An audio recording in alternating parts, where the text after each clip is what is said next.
Okay. The latest business. And we're growing. Growing. Yeah. Growing little children. And that too. Molly helped out. She did 2 for 1. That's right. She's an overachiever.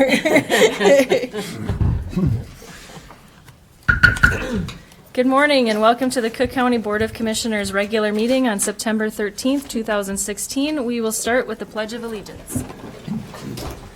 Allegiance to the flag of the United States of America and to the republic for which it stands, one nation, under God, indivisible, with liberty and justice for all. Sorry, Brady. Nope.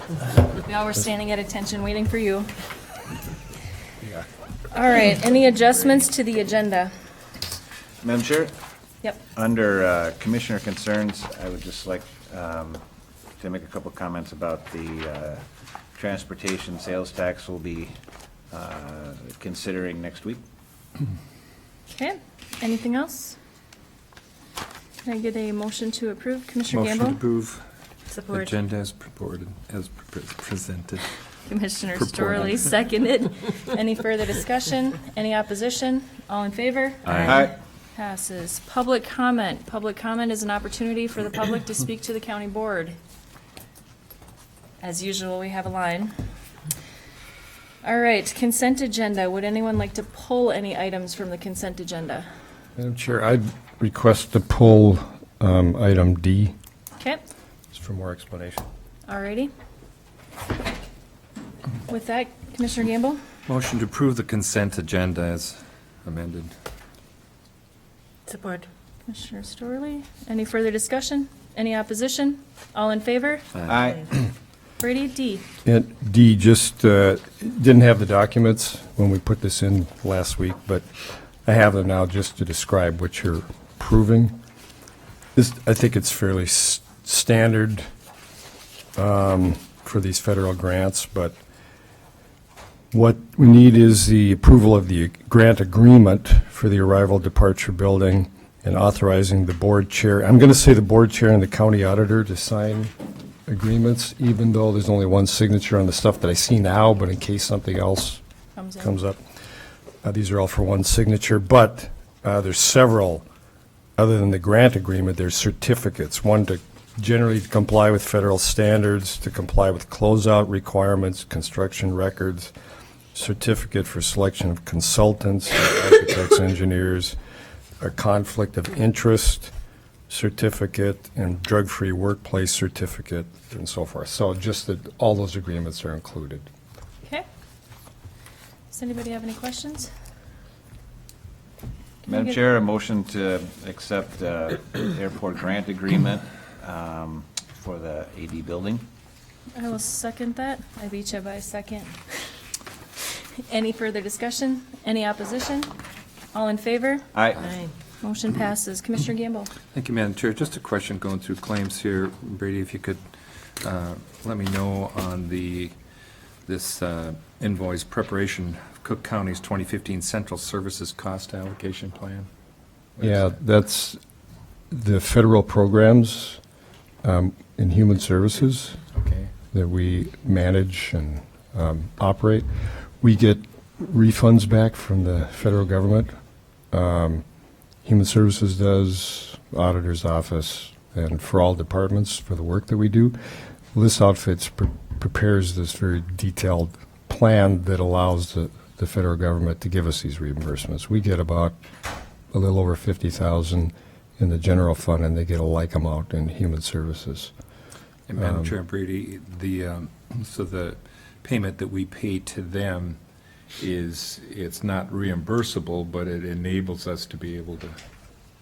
Right. This is, I think it's about $3,600. It's been the same for about 15 years from this outfit.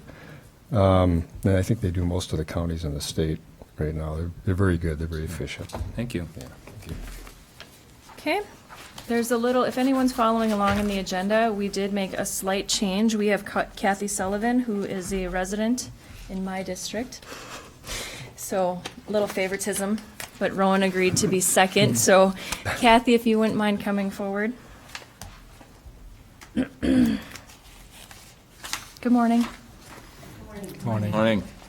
I'm Kathy Sullivan, and I am the author of the letter that you have in your packet about the United Nations International Day of Peace, and asking you to make a declaration that the county call that day, September 21st, a day of peace in Cook County. This day was designated by the United Nations General Assembly in 2001, shortly before the towers were hit. It's kind of ironic that they called for a day of peace and then shortly thereafter everything fell apart. Anyway, every year there is a theme. This year the theme is Sustainable Development Goals, and they hope that these goals are reached throughout the world by 2013. Put a little blurb about that in the letter, but some of the goals are no poverty, zero hunger, quality education, clean water and sanitation, affordable and clean energy, climate concerns, and equality for all. It seems to me to be just kind of a repeat of the slogan we used to say, peace through justice. So justice for all, dignity for all. I think our county, led by you commissioners, is working on many of these goals already. You support human services and all that they do for people. You support the EDA's efforts to find affordable workforce housing.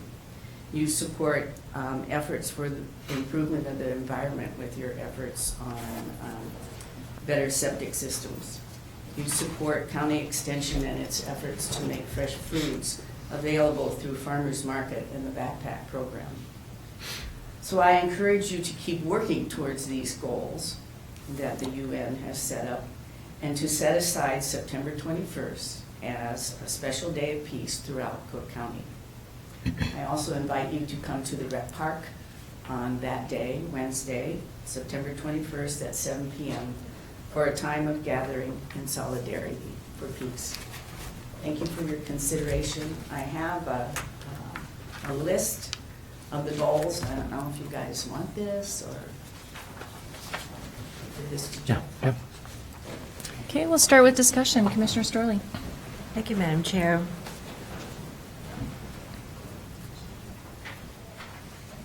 And thank you, Kathy, for coming before the board. Yes. I appreciate that. I think every year we hope for better peace in so many different areas, and I know for many Christmases, my card always said, let there be peace on earth, and we have to keep working toward it. So thank you, and I certainly support it. Thank you very much. Commissioner Gamble. Yeah, Madam Chair, I certainly support peace. And peace begins in the choices, the words, the things the actions that we do as individuals. And to the extent we encourage that and reflect that on the local level, then hopefully there's a community that sees that worldwide, the importance of peace. And peace is achieved to the extent that we let go sometimes of what we want individually in order to be able to protect things that are of value. Mr. Moe. Thank you, Madam Chair. Thank you, Kathy, for bringing this forward.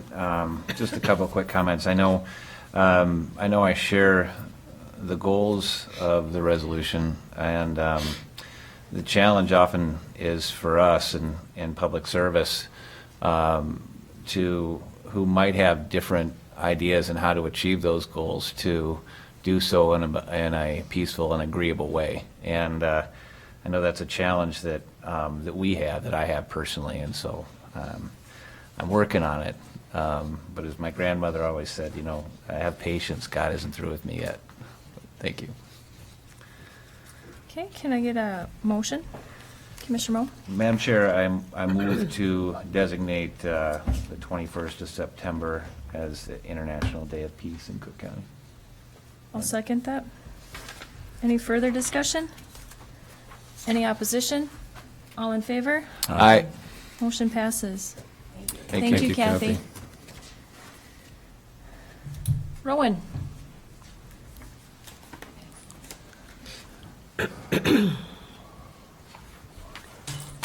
Madam Chair, Commissioners, members of the board, good morning. Morning. Good morning. I'm here to present a tower facility request policy and an accompanying request form. We're looking for an action on that today. I believe the previous meeting, you guys had a chance to review it and talk at some length with it about it with Rena Rogers. And we've made some changes to the form that I think Commissioner Gamble was looking to see. With that, I'm opening up for any questions. Okay, we'll start with discussion. Commissioner Moe? No questions, other than, again, I'd want to thank Rowan, Rena, and Molly, Jeff, and then more recently Gary here, and everyone else who participated in this. It's a needed step for us that I hope will provide some structure to this, needed structure, and also ultimately result in greater service, cell service and other things to Cook County residents. So thanks, Ron. Commissioner Gamble? Yeah, thank you, Madam Chair. Yeah, thank you, Rowan.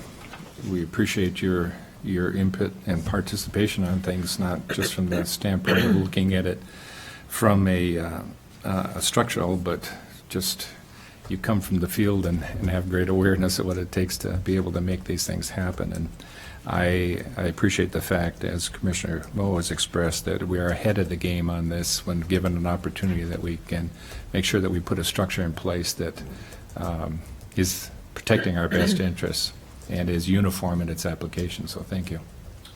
Thank you. Commissioner Storley? Thank you, Madam Chair, and my appreciation too for the work that you do and all the intricacies that you bring before us. We appreciate that. I'll make the motion to approve the tower facility request policy. Can I get a second? Second that, Madam Chair. Any further discussion? Any opposition? All in favor? Aye. Thanks, Ron. Nice work. Thank you. Mary, do you want to wait for Scott? No, he isn't coming, I'm here. Okay.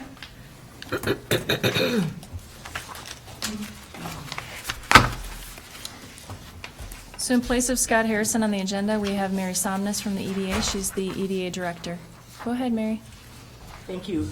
I am here representing the EDA today and our request to purchase 5 tax forfeit lots that are adjacent to the land in Grand Marais where we're going to develop the affordable workforce housing.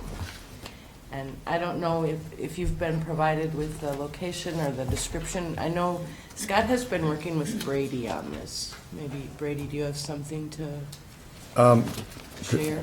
There wasn't much work. Like, call up and said, can we get that on the agenda? But I've talked to several people, including you, in the past year. There's been some exploration of how the transfer might take place, and it appears the best way is it all has to happen under tax forfeit statute, since it is tax forfeit 282.01. And I don't know, Molly, if you've had a chance to look at it, but a conveyance to a public entity under subdivision 1A, non-conservation tax forfeit lands may be released from trust in favor of an incorporated governmental subdivision, which I asked Molly, and she did agree that EDA is a governmental subdivision, at the market value for any purpose for which the subdivision is authorized to acquire property. The assessors reevaluated these properties some months ago when Betty was here. And they had been at higher values, but when they were determined to be unbuildable, they're small lots, 0.13 acres and so forth, then they reevaluated them, and Todd has since confirmed those values, and the total price of those lots is $8,400. The lots 1 through 5 are $1,500, $2,500, $2,400, $1,600, and $400. As they reevaluated those. So my belief is that we can sell those to another subdivision for that value, $8,400. Okay, we'll start with discussion. Commissioner Storley? Thank you, Madam Chair. Well, I would say we're very lucky to be able to get a hold of this land for this project. And I would have no objection to that. Okay, Commissioner Gamble? Thank you, Madam Chair. Thank you for the background on that, Brady. I think, when we had the presentation on this initially, looking at bonding opportunity and looking at the housing issue, we had plat layout at that time that showed us, the location and the size of these lots. And I appreciated, I guess what I would say is the scouring the plat map to find a place that we could build affordable housing that would make use of properties such as this that otherwise would be difficult to use in their tax exempt status. I think the responsibility that we have in making a decision like this is that the property is fairly valued, given the fact that it is property that is county-owned, and the process that went through in determining that evaluation and revisiting it, I think addresses that issue as far as our responsibility. So I appreciate that. Thank you. Commissioner Moe? Thank you, Madam Chair. Mary, could you remind, and it's somewhat tangential issue, but could you remind us the estimated cost of the houses when completion that'll be on the site here?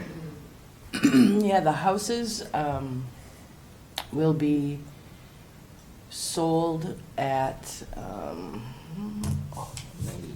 maybe I have it right in front of me and I won't have to guess.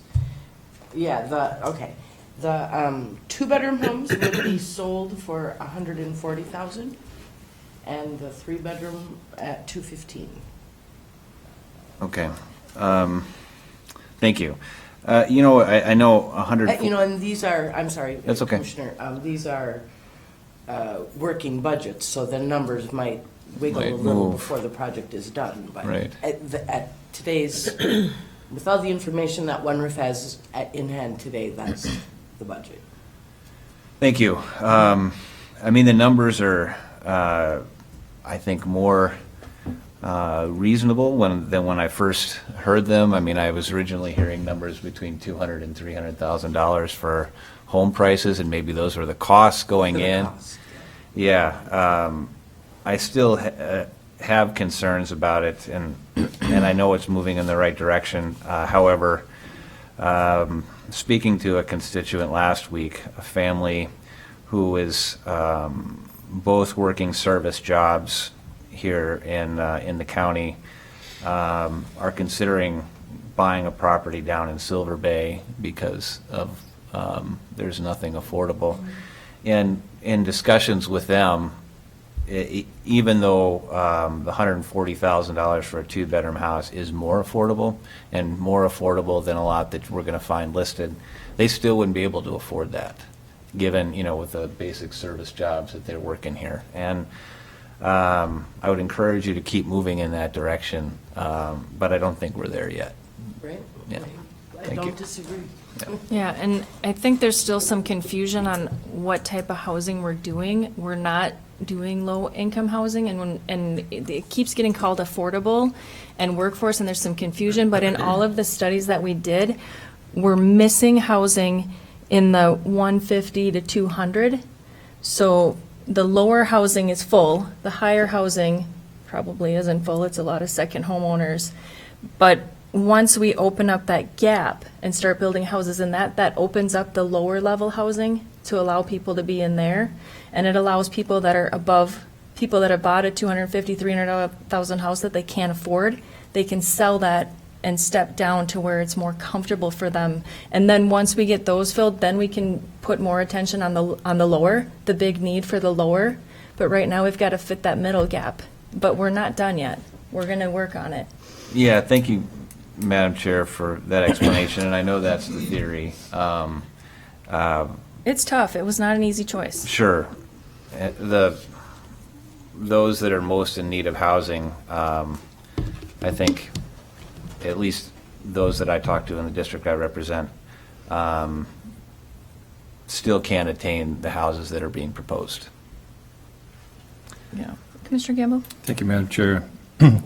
the topic of housing and where we begin, and again, we're all familiar that we've been having this conversation for lots of years, and trying to identify real need. And so we've hired consultants to try to help us in understanding the extent of that need and where to begin. We will have this discussion at North House Folk School with a lot of the agencies that are involved in housing. This happened back in 2012, I believe, as well. It was up at the Discovery Center.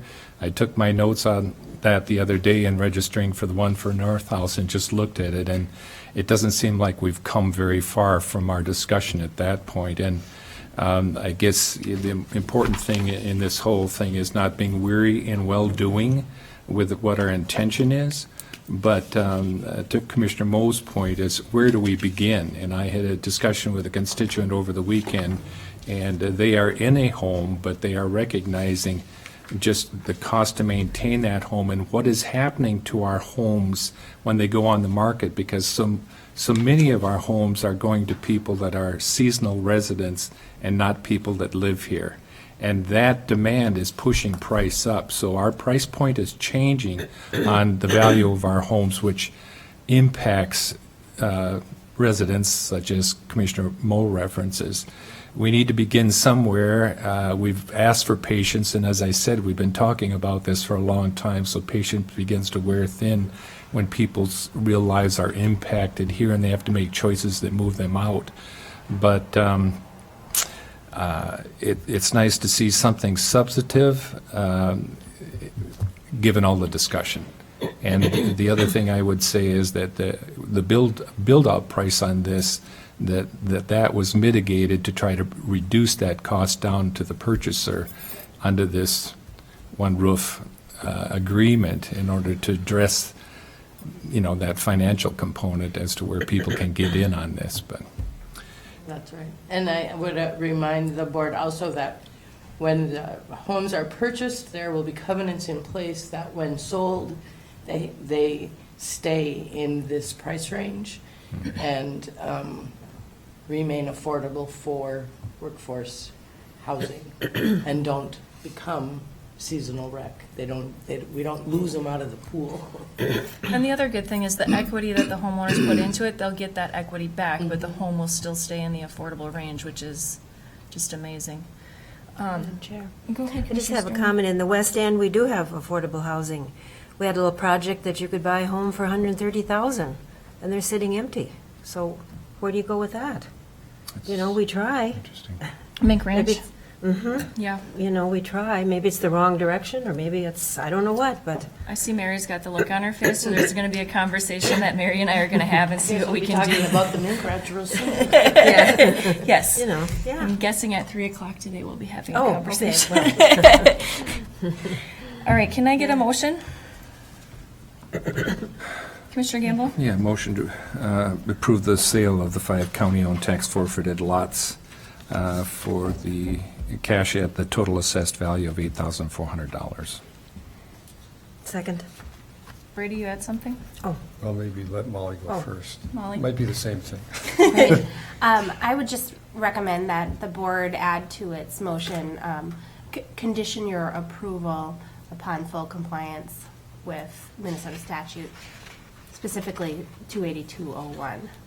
Right. Because there may still be steps, Brady and I should talk a little bit more, that need to Okay. go through. Are you Yeah, willing to amend? well, my request was going to be to stipulate on the basis of Molly reviewing that, because I know we've been working on the airport lately on a lot of things, and Bev? not this. Bev, do you follow that? It's Molly's and Brady's. And Gary, do you support? Yeah. And Stuart? Yes. Okay. So, that very long edited motion. We have a motion and a second. Any further discussion? Any opposition? One opposed? All in favor? Aye. Motion passes. Thank you. Thank you. Thank you, Mary. Okay. Jim, is Pat coming, or are you running on your own? We'll go on our own. Okay. It's very nice of him to leave you on your own on probably your last meeting with us. He's not alone. Good morning. Morning. Morning. Morning. First of all, I'd like to introduce Valerie Marasco, who is Hello. succeeding in my position. Welcome. Morning. Thank you. Welcome. What Pat and I, the sheriff, have been thinking about is tightening up our emergency action planning for events. And the genesis for this was the Dragon Boat Festival. Those people took it seriously and created quite an extensive plan for it. And subsequently, other events, if I hear about them, I've tried to find who's in charge, asking that they provide a plan, describing it for them, offering templates and so forth. In talking with the sheriff, we felt that maybe we could make emergency action planning on the front end of the permit process and have the event organizers know up front that it's going to be a requirement. The one permit application that I'm familiar with is the county highway department, so if there's an event that involves county highways, the races, and so forth, the county highway department provides this application. And the closest the language comes is attach a traffic and safety control plan, includes signs, flaggers, volunteers. Another part of the plan references a traffic control plan, but I don't feel that that goes far enough in planning. The language that I would like to see is within that permit process is the applicant will attach an emergency action plan providing details on how event participants and organizers will respond to participant injury, extreme weather event, or serious disruption of the planned event. And I think that's kind of a starting point to get event organizers to understand what we're looking for and what they should have in place to take responsibility for their kind of the event as a whole. I've had some success on this one-on-one approach. North House Folk School has provided a plan. Even the classic car show downtown has provided a plan. Some of the bike races have gotten involved, have submitted things. The plans could range like from the Dragon Boat Festival days. It was about 25 pages and was very thorough in how the plan was organized and so forth. Down to 1 page. Now I get a little concerned if it's just 1 page and trying to cover all the requirements, but North House Folk School has done an excellent job of that. So if it is a requirement, event organizers wouldn't be on their own in putting this together. Emergency management is available to provide guidance, to suggest elements that they should have in the plan and how to proceed. Provide a template for them to use. If we can make this a requirement at the county level, I think the city does permitting for events, and then I would approach the city council to do likewise in their planning, so that it's primarily for the event organizers to take stock of what they are doing, what their activity involves, and then secondarily, it's for emergency management, law enforcement, the EMS folks, any of the response agencies that might be involved. So the gist of it is, we should add a requirement to the permitting process. Okay, we will start, Jeff? Thank you, Madam Chair, Commissioners. I would just add, I know it was a couple of meetings ago that Commissioner Sievertson expressed a concern about the permitting process and wanted some more information about that. Subsequently, at our Highway Advisory Committee meeting, I had a conversation with Engineer Betts, and he said he would be happy to come in and review the process. Talking about adding this requirement, talking about coordination with the city, talking about reviewing that process is something that I would probably say, let's throw this back to a committee and talk about it, and then provide an update in the very near future, how we incorporate these goals, which are important goals, but also incorporate, I know that Commissioner Sievertson's questions were of a different nature about the planning process, and that we would roll those all together and do this like we did the Tower Committee. Review it, do it one time, and make sure that it includes all of the concerns that the board currently has. This is a great time to do it. I would recommend that we would want to do it while we still have both Jim and Valerie here. So I don't think it would take that long to get somebody from the city and the highway department and sit down and take a look at it. Okay, we'll start with discussion. Commissioner Moe? Thank you, Madam Chair. Jim, I do appreciate the need for this, having been involved in the planning and participation in many events. So I understand what's driving it. My concern is, and I think Jeff's idea is a good one, event planning has a way of already wearing out the limited volunteers we have here for events. And so how do we accomplish this needed goal in a way that we're not going to further tax the few people we have who are putting on events that are really important to our area? So I would hope that if we're put together a committee or a group to review this, that we have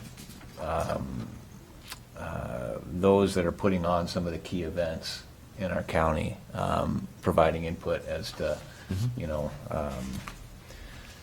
their thoughts on it, things that they're going to need help on, and that type of thing, to make it effective yet not too onerous, that we actually curtail the events that we have here. Commissioner Gamble? Thank you, Madam Chair. I would agree with some of the comments that Commissioner Moe has made. Jim indicated that, the department's available to assist. I've a couple of observations. One is to the issue that Commissioner Moe addressed, is that one size does not fit all. So there are some event planners that will just be overwhelmed by how much paperwork they got to go through in order to get a permit to do something. I think the way we can mitigate that imposition or sense of imposition is by saying we are here to help you. I think Jeff's recommendation that we take a look at this, given this opportunity, is a good one, because we can see it from all sides as opposed to incrementally, making adjustments to a permit process. Let's take a look at it. It's an opportunity to step back and look at it from an overview perspective. And I think in the committee, identifying the primary issues that relate to every event minimally that should be addressed.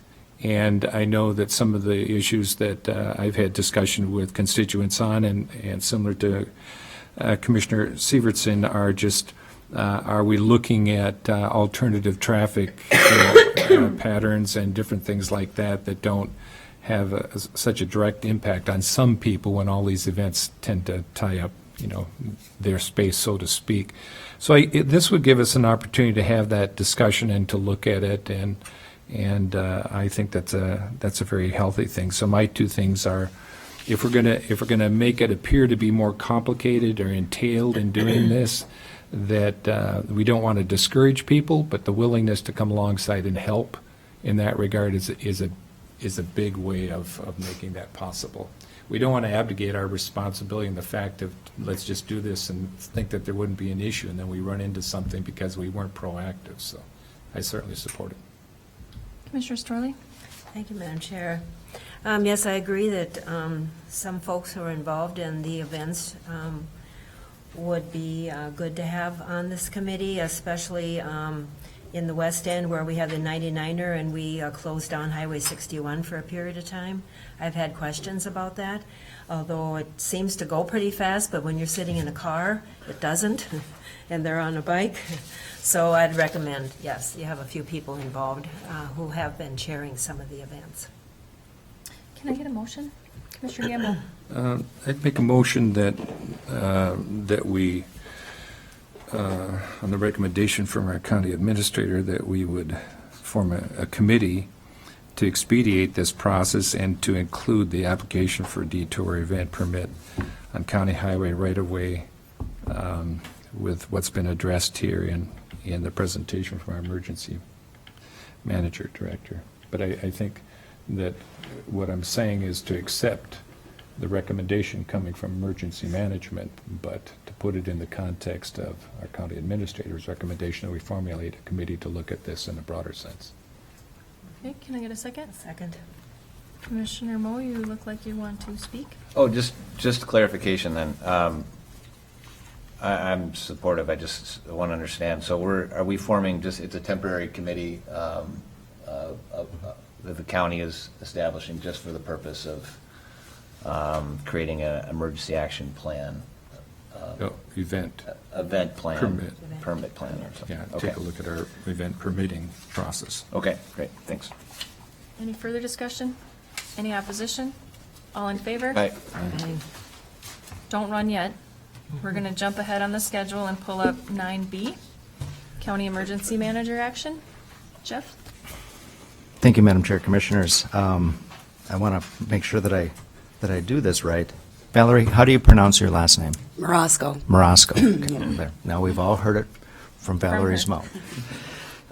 So I would recommend that the board approve the hiring of Valerie Morosco as Emergency Management Director, C421, Step 15. Valerie comes with a great deal of experience.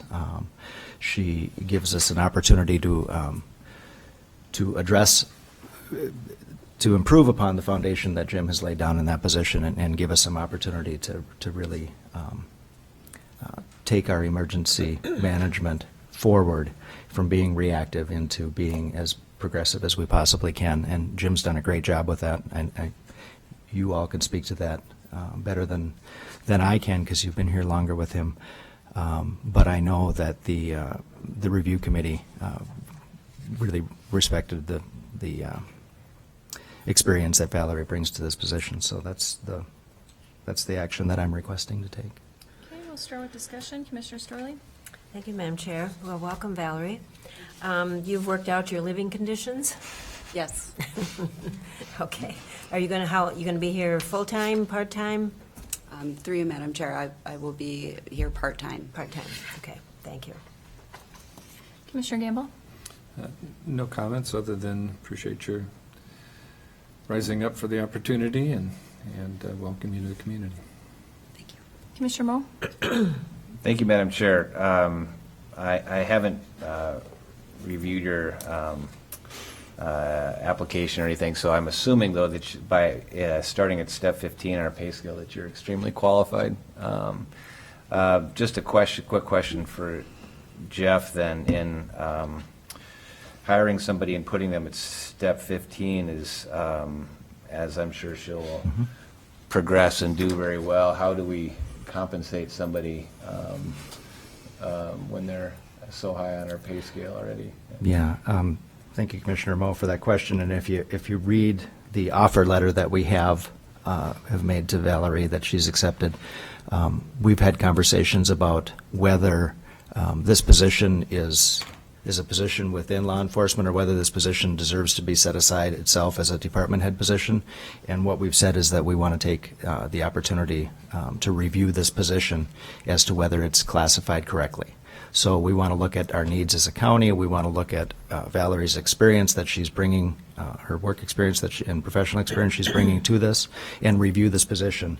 And our belief is that we can legitimately classify this position and get more. We talked about the need for public information officer and enhancing that opportunity. So that's our near-term goal, is to review the position and see if there isn't a place for this position to take a more prominent stance in our organization.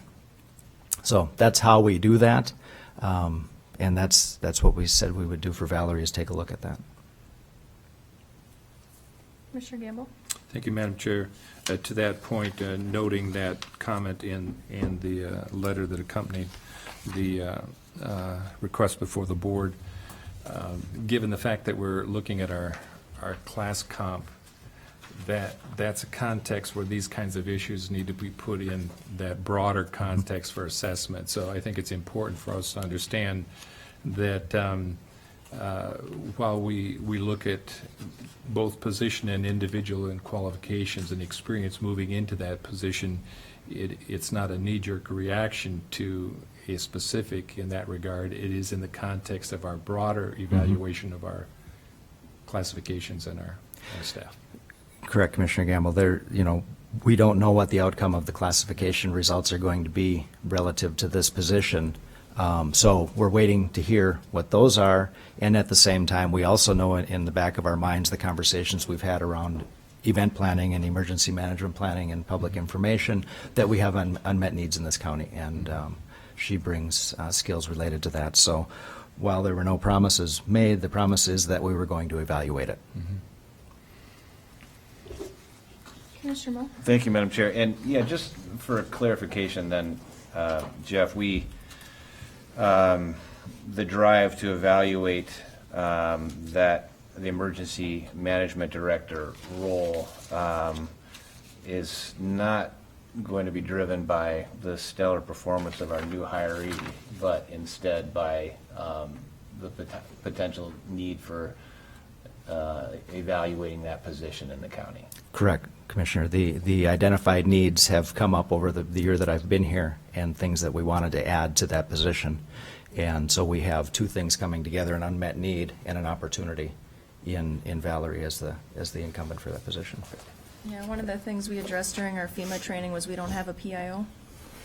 And that's a big chunk of her current job right now. So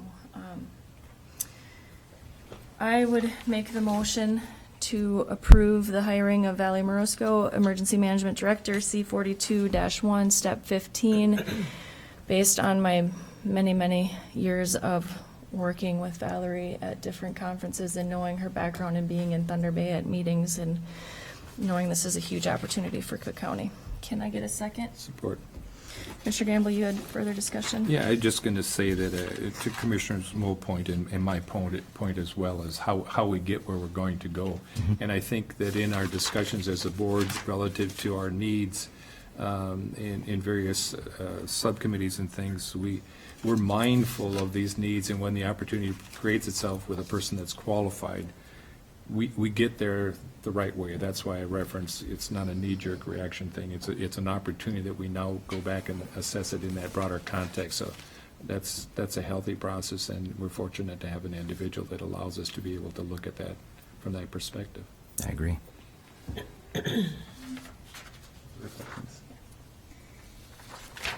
Any further discussion? We have a motion and a second. Any opposed? All in favor? Aye.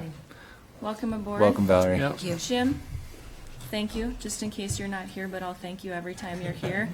For those of you that, you all know how much Jim puts in for us, but we had a call over Labor Day weekend, and there comes Jim's voice over the radio on Gunflint Trail. I'm here if you need me, so I'm going to miss that. Thank you. Thanks, Thanks, Jim.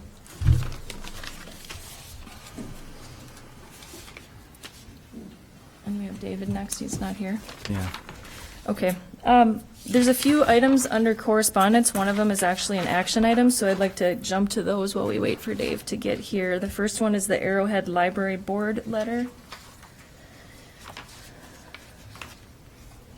Commissioner Gamble, you're on that board, correct? No, Commissioner Sievertson is on that board. Okay, Yeah. you switched, I forgot Yeah, about that.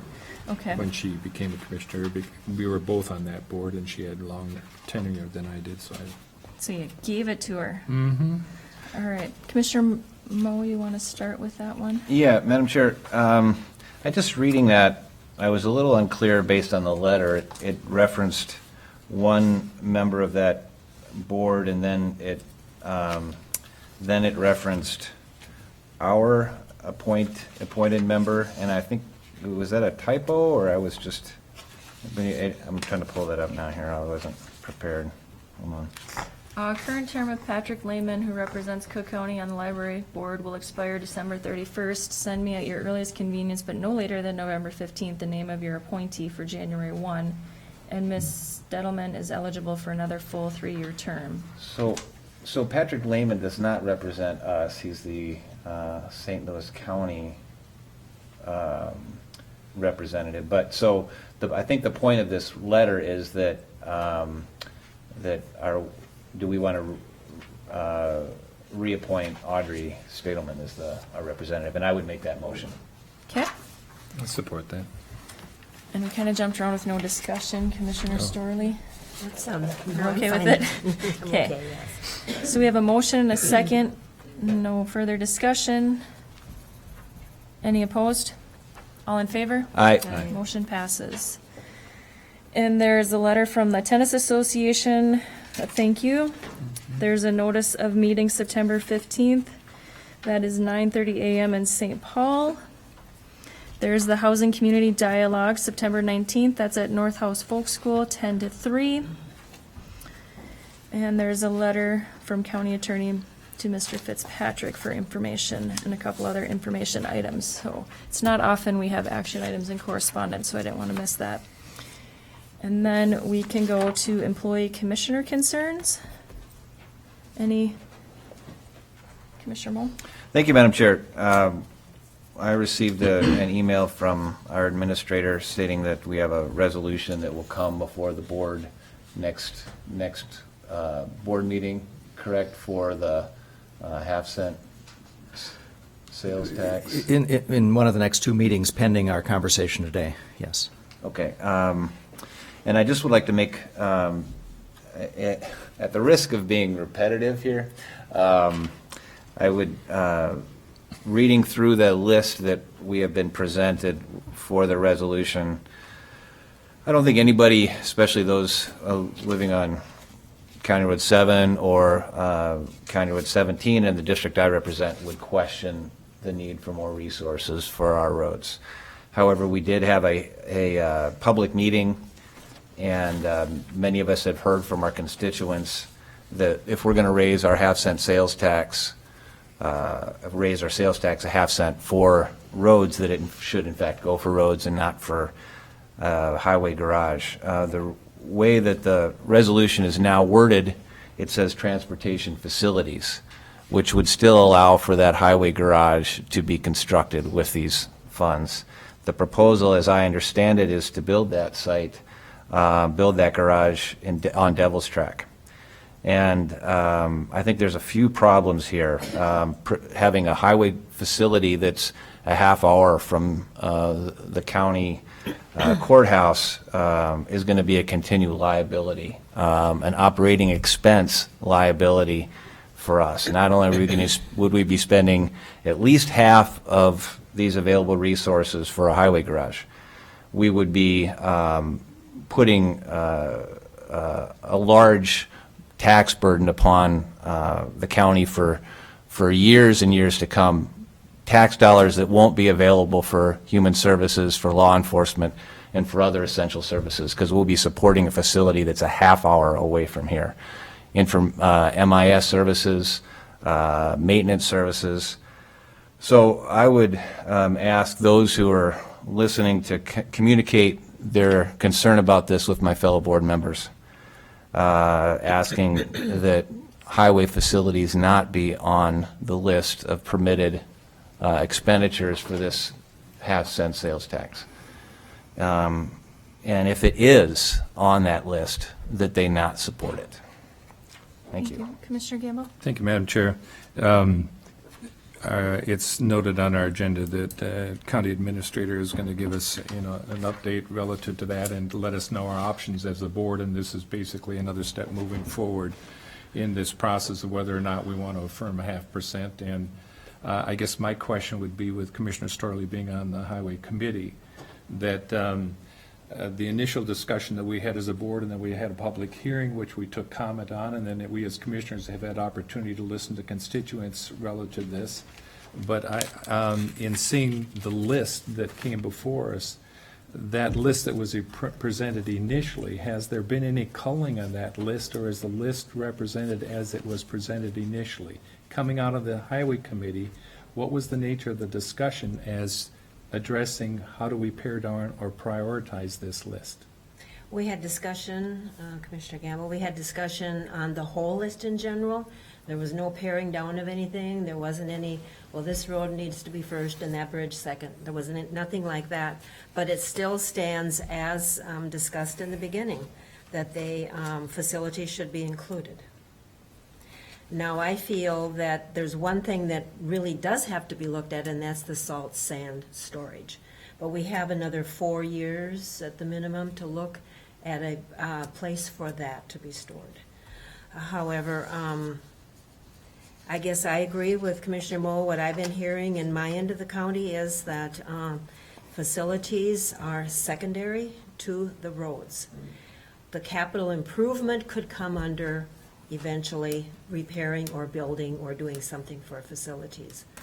And I don't really know, I don't know the general condition of the buildings. I'm out there for a meeting, but I don't know, is the roof falling in somewhere? I think we need probably an objective review of the facilities before we go ahead and approve anything. But I would like the resolution, since Administrator has said that can be adjusted. A resolution isn't cast in stone. So a resolution could say, for the present, that the transportation money only for that. And then we look at something in the future for buildings and other necessary things. Commissioner Gamble? Thank you, Madam Chair. Thank you, Commissioner Storley. I think that the in the budget discussions that we're having, we're looking at some light items that in previous budget discussions we levy for projects that we need to do because they need to get done. And we're saying that given the other things that impact levy, we need to find a creative way that is a responsible fiscal way to manage, dollars. We've talked about our favorable position relative to bonding. Borrowing and looking at that is an option because of our favorable position. We had that presentation that was, brought before us. And this is an area, I think, on the facility thing, when we look at our 4-year window of opportunity to address the issue relative to salt sand, that's a thing that directly impacts our roads. My position is one that I believe that the resolution should reflect and allow what we are comfortable with. And having said that given the discussion that we've had as a board, the public hearing, and then the subsequent discussion by the committee, and then coming back and not seeing anything changed on that, I don't know where comments has influenced the direction of that document. And so, my position is one that and I would say, back up and say to Commissioner Moe's point as to the location and distance, I think that the overall assessment, we can make some assumptions, but to the extent that our county engineer has had, individuals come in as consultants and look at our facilities, address some issues, we want to understand that in that context, both the distance issue and all that. We don't want to assign whether things are a problem or not a problem without having that discussion. But the one thing I do know is that our needing to take this action is largely because we are not getting cooperation from state and federal when it comes to this. And we look at this in public health, human services. We are entrusted as leadership to have to deal with the realities, whether or not we get support from other entities that we rely on in partnership. It is very frustrating. So are we going to do nothing and complain about it, or are we going to do something? But our something needs to reflect our awareness of the impact on our constituents. And as a department head in any department, we don't want to tie them up, or we don't want to diffuse the things that they hoped for in trying to address their needs and what they're doing. But my position would be that the document that would come before us as a resolution should address the issues relative to the road, and that we would make a commitment to deal with the capital issues through another mechanism. I am not comfortable, given what we've seen happen with the state and the facilities down there when we're sitting here waiting for some money to do something, addressing the facilities as in this issue here, when people want to see those dollars on the roads. Madam Chair. Thank you, Commissioner Gamble. I think we really have to think about this whole situation in light of our education. The school board is going to be asking for more money in their levy. So, and I would like to say not to have a resolution passed next week with Commissioner Severson not here. I would like to have it discussed and decided upon the end of the month. She'll be here next week. Right, Yeah, right. it's not on the agenda today because she's not here. We need to have the Right. full board for discussion.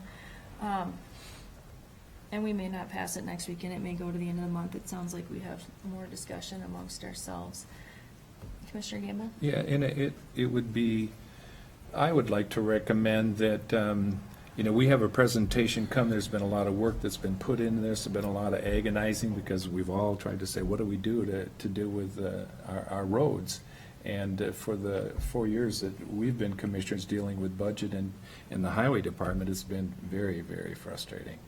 And so we nibble away at things, and it's like I say, it's frustrating. So, but I think it would be good prior to making, moving on any resolution on this, to have a discussion with our county engineer to help inform us on some of the questions that we raise, and then to put this in context of how we might deal with this, similar to our discussions in the budget as to how we might deal with some of these challenges that we have without making things go away. Commissioner, I'm prepared to make some comments about the rest of the process Yeah. in my administrator Okay. update, so I don't know if this is the appropriate time or if we should wait We'll till go that back point in to time. it, yeah. Okay. Okay, thank We'll you. go back to it. Dave is here, so let's move to 8A.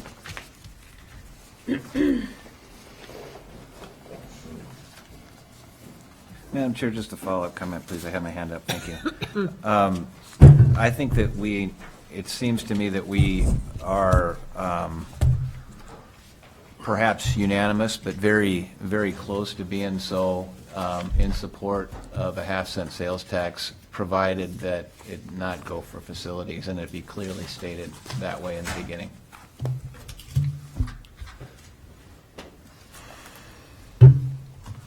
Morning, Dave.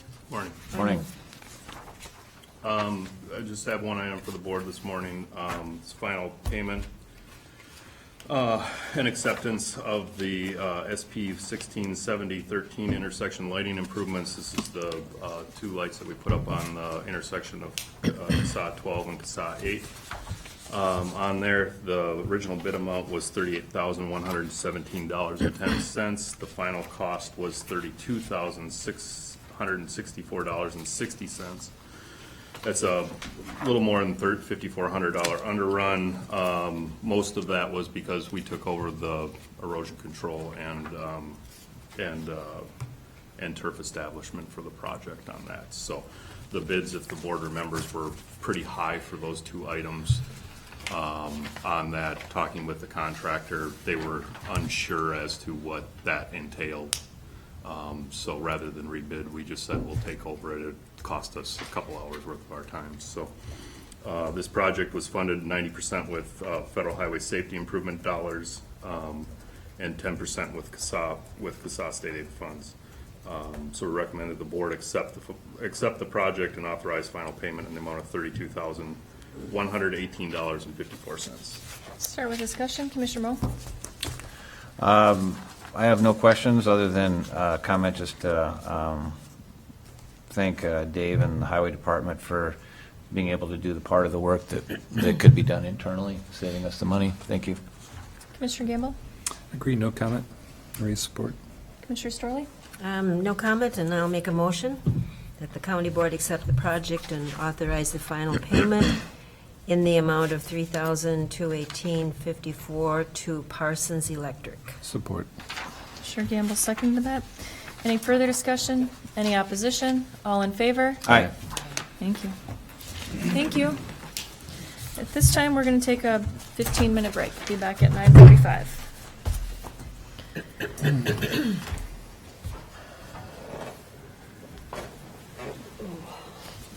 Stretch your legs.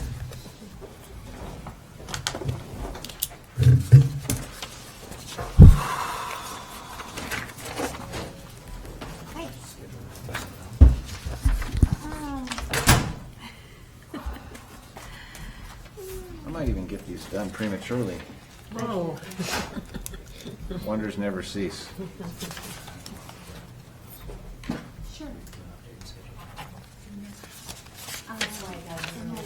I saw the handwriting on the wall. Yeah, you're planning. You know, and I didn't catch Jan before she left town. Oh, boy. Almost. This, you could put a truffle in each one. And say that's from Jan.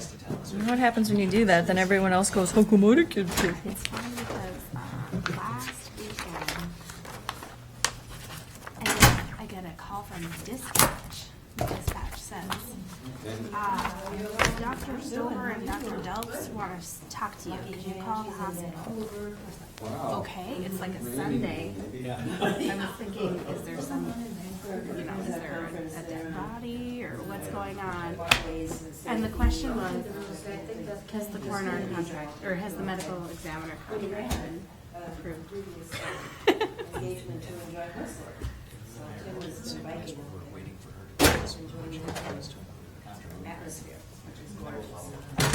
Okay, yeah.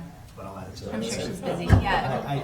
Well, and I don't, She might not I've said realize that, but I don't know that she realizes that's where we're at in that Yeah, process. that could be true, and, we just point out, here's this discrete task, we just need you to look at this list, is this comprehensive enough? Is there anything that shouldn't be on this list? That's all we need. Is there anything in, is there anything? Yeah, I haven't been there before. Boy, that's a long, you know. I know. '70s, '80s, and '90s, that was a very popular place. What's the length of the break she designated? 15 minutes. Okay. Big reconstruction. To go home and take a nap. 4 minutes. Yeah, I could almost get to Cascade by that. I need a cell phone charger and a computer. Either way,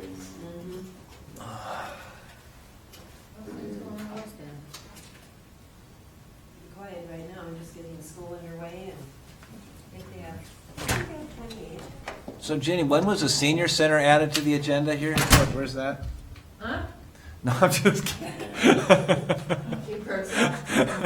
Senior center? Oh, yeah. I heard you say it was nap time. hey, look at the, having a long meeting. We're gonna have heavy duty Yes. meetings now. Yeah. And you're all there every month now, I hear. Yep. I don't think. It's nice to you. Yeah. We've known a long time. I don't know why we never ended up there before. I know we had meetings there. It won't change much. I've been in mine for a long Well, time. you might be going, well, maybe you'll pick out things that are more important now. Yeah, well, she does what? You know, there's getting more and more. Takes the board minutes.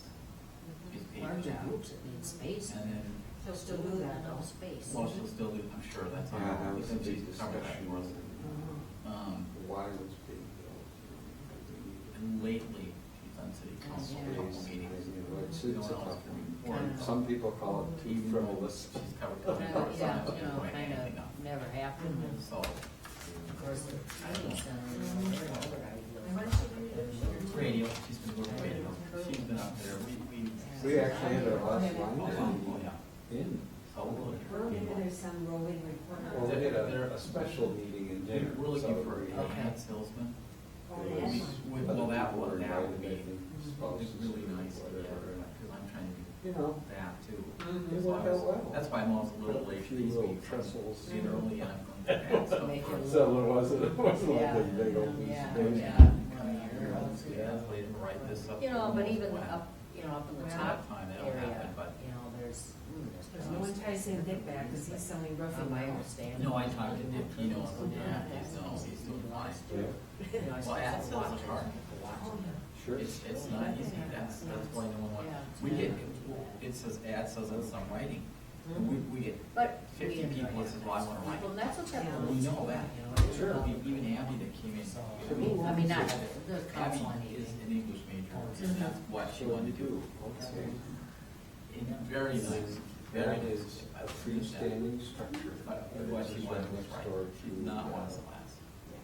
And just put it That one's for sale. Really have Oh, to have that kind of facility. 8 Broadway. Yeah, well, you have to just go out and try it, it's not even. Like we have it's the not- building down there. Show the benefits for that. This is our circulation, this is how many people we reach, and. Yeah. Yeah, I was telling you. So, yeah, so we can really, I'm gonna keep this for our resume. What does Janine do here? Janine's public, I know this. the one that you see me walk in the office, we just reduced our hours within the last year to 17 hours a week. Oh, right, so, Maybe she wasn't hair? yeah. gonna go back to grad school. Remember her parents? Thanks for your phone message this weekend, by the way. We've been playing phone tag. You make your big bucks. And I've been trying to help Grandma plan a funeral, so I've just been a little stuff to do. Well, thanks for being with that.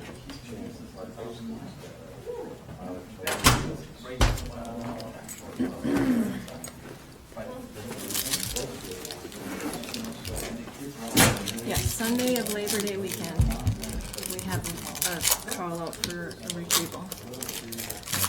And there's Jim. I'm here, and he was with his family and everything. Just on standby. Yeah, well, I saw him at the fire hall. I goes, did you recognize that new voice with the number? He goes, right. 2594.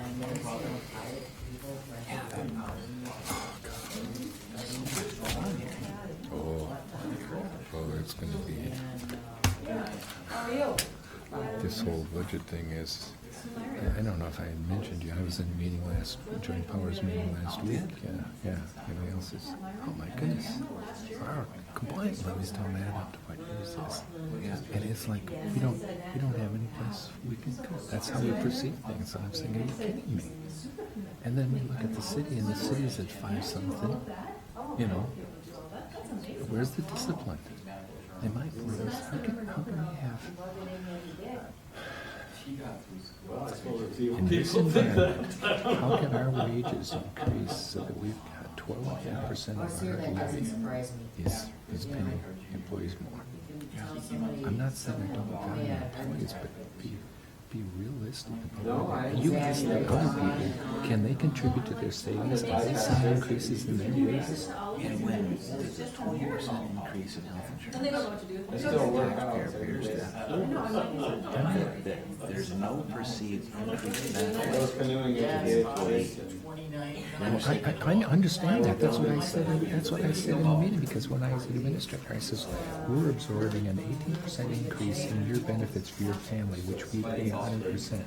I'm not recommending to the board that we give you a 3% COLA because we're absorbing that. Otherwise, I could do what private enterprise is doing by saying, well, we'll give you 3% COLA and you go to a 50% pay, or we're just going to pay your insurance, you're going to have to pay for your family. And you walk away with another 5% loss. I said, so what do you think is more valuable? That's a decision I make. But if you want the COLA because it makes you feel good, we'll go to the co-pay.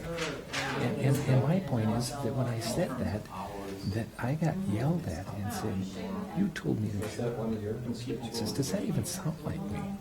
I said, the fact of the reality is that, and I said to our consultant, I said, you need to look at both benefits, the whole package. You can't just look at wage. Well, I'm not going to do that. We can't even do that. I said, that's ridiculous. Because if I can go over here to the hospital, what I'd like to do is I'd like to know what's the top paying average wage. If we think that the average wage is $70,000 here, including benefits, you want to go around to how many of your constituents and ask them where they're at relative to that? And my point is that what percentage of our employees within this county falls within what categories of revenue I'm talking about? And I think you're going to find that the top tier income, the greater percentage is going to be county employees. County, yeah, or doctors, or a handful of that's other right. public employees, yeah. But the point is, He really got before we get together. yeah.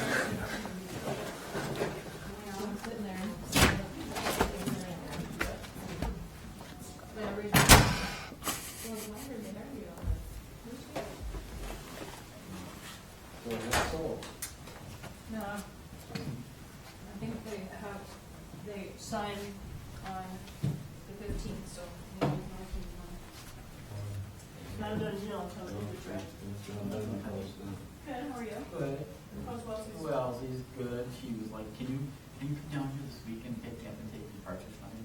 And then, you know, and then you take me back on like Tuesday, yeah, no. Have you been down here? Because there isn't enough money in sales tax.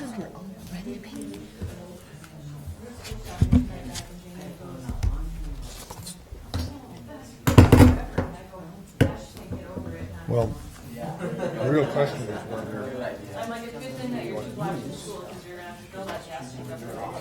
Yeah, I know.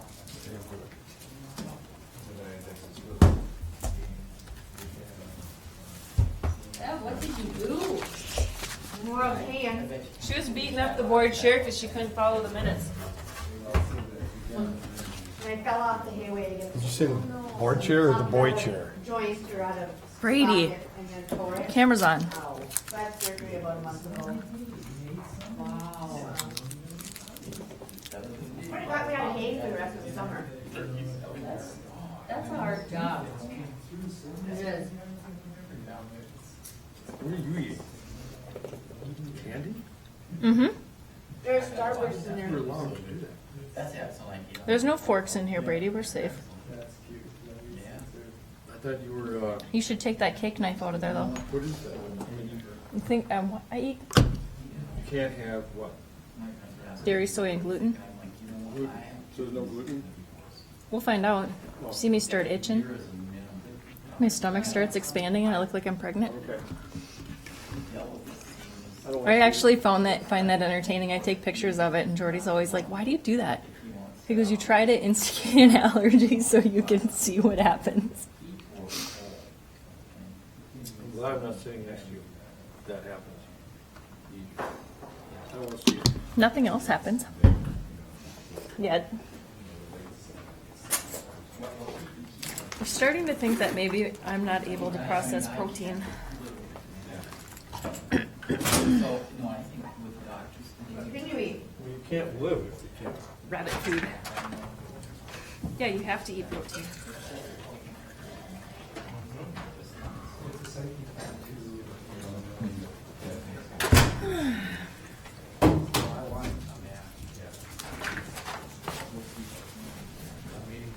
Good. Yeah, when you can see me.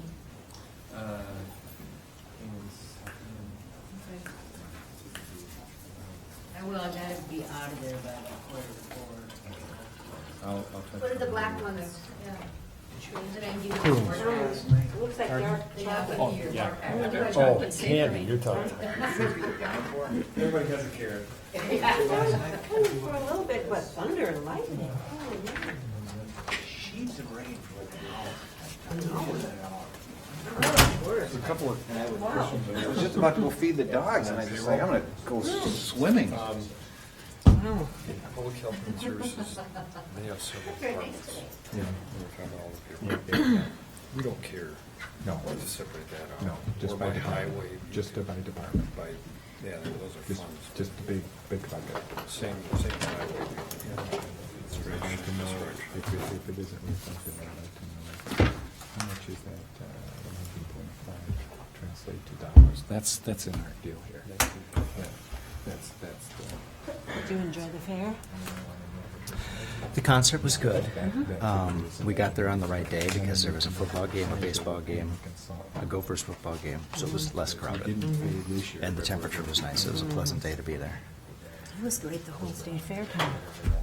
But we didn't, It ended up, we didn't get there until It's in administrative, you like said, but I'd like to note that. 5:30, 5 o'clock, and the show started at 7:30. And the other thing is that if we have, let's say 70%. I said we can get there, we can do this, and we'll go.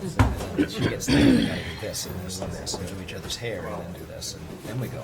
So I thought we were gonna have 2 more hours, and then we go. That's all right.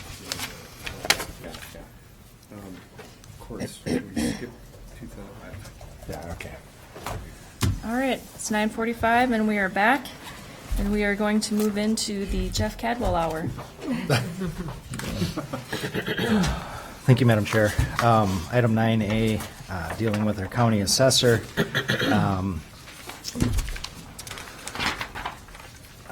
We have a letter, we have a responsibility to name an assessor within 90 days of a declared vacancy. We've gone through a selection process, and we've identified who our choice of candidate is. And he is walking through the process of getting the certification that he needs to be eligible to be named assessor. He went down and took the last of his exams yesterday. He's got his boards scheduled for his AMA credentialing on the 20th. But our 90-day deadline is September 24th. So I am asking the board to authorize, to authorize me to request a 90-day extension in the appointment of the county assessor. And I will draft that letter with your approval and submit that today. Commissioner Storley? Thank you, Madam Chair. Well, I'm very pleased to hear that the personnel picked him and that he will go ahead and be certified and get all the designation requirements that he needs. Commissioner Gamble? Thank you, Madam Chair. And Jeff, with the letter that came from the Minnesota Revenue Department, it says by written approval of the Commissioner of Revenue, this extension period. So my question is, we were notified of the requirement, and are we assuming that the approval, if there was a conversation or not, she said they just go through this, and if the board approves, then it'll just be a matter of. Yeah, and that's why I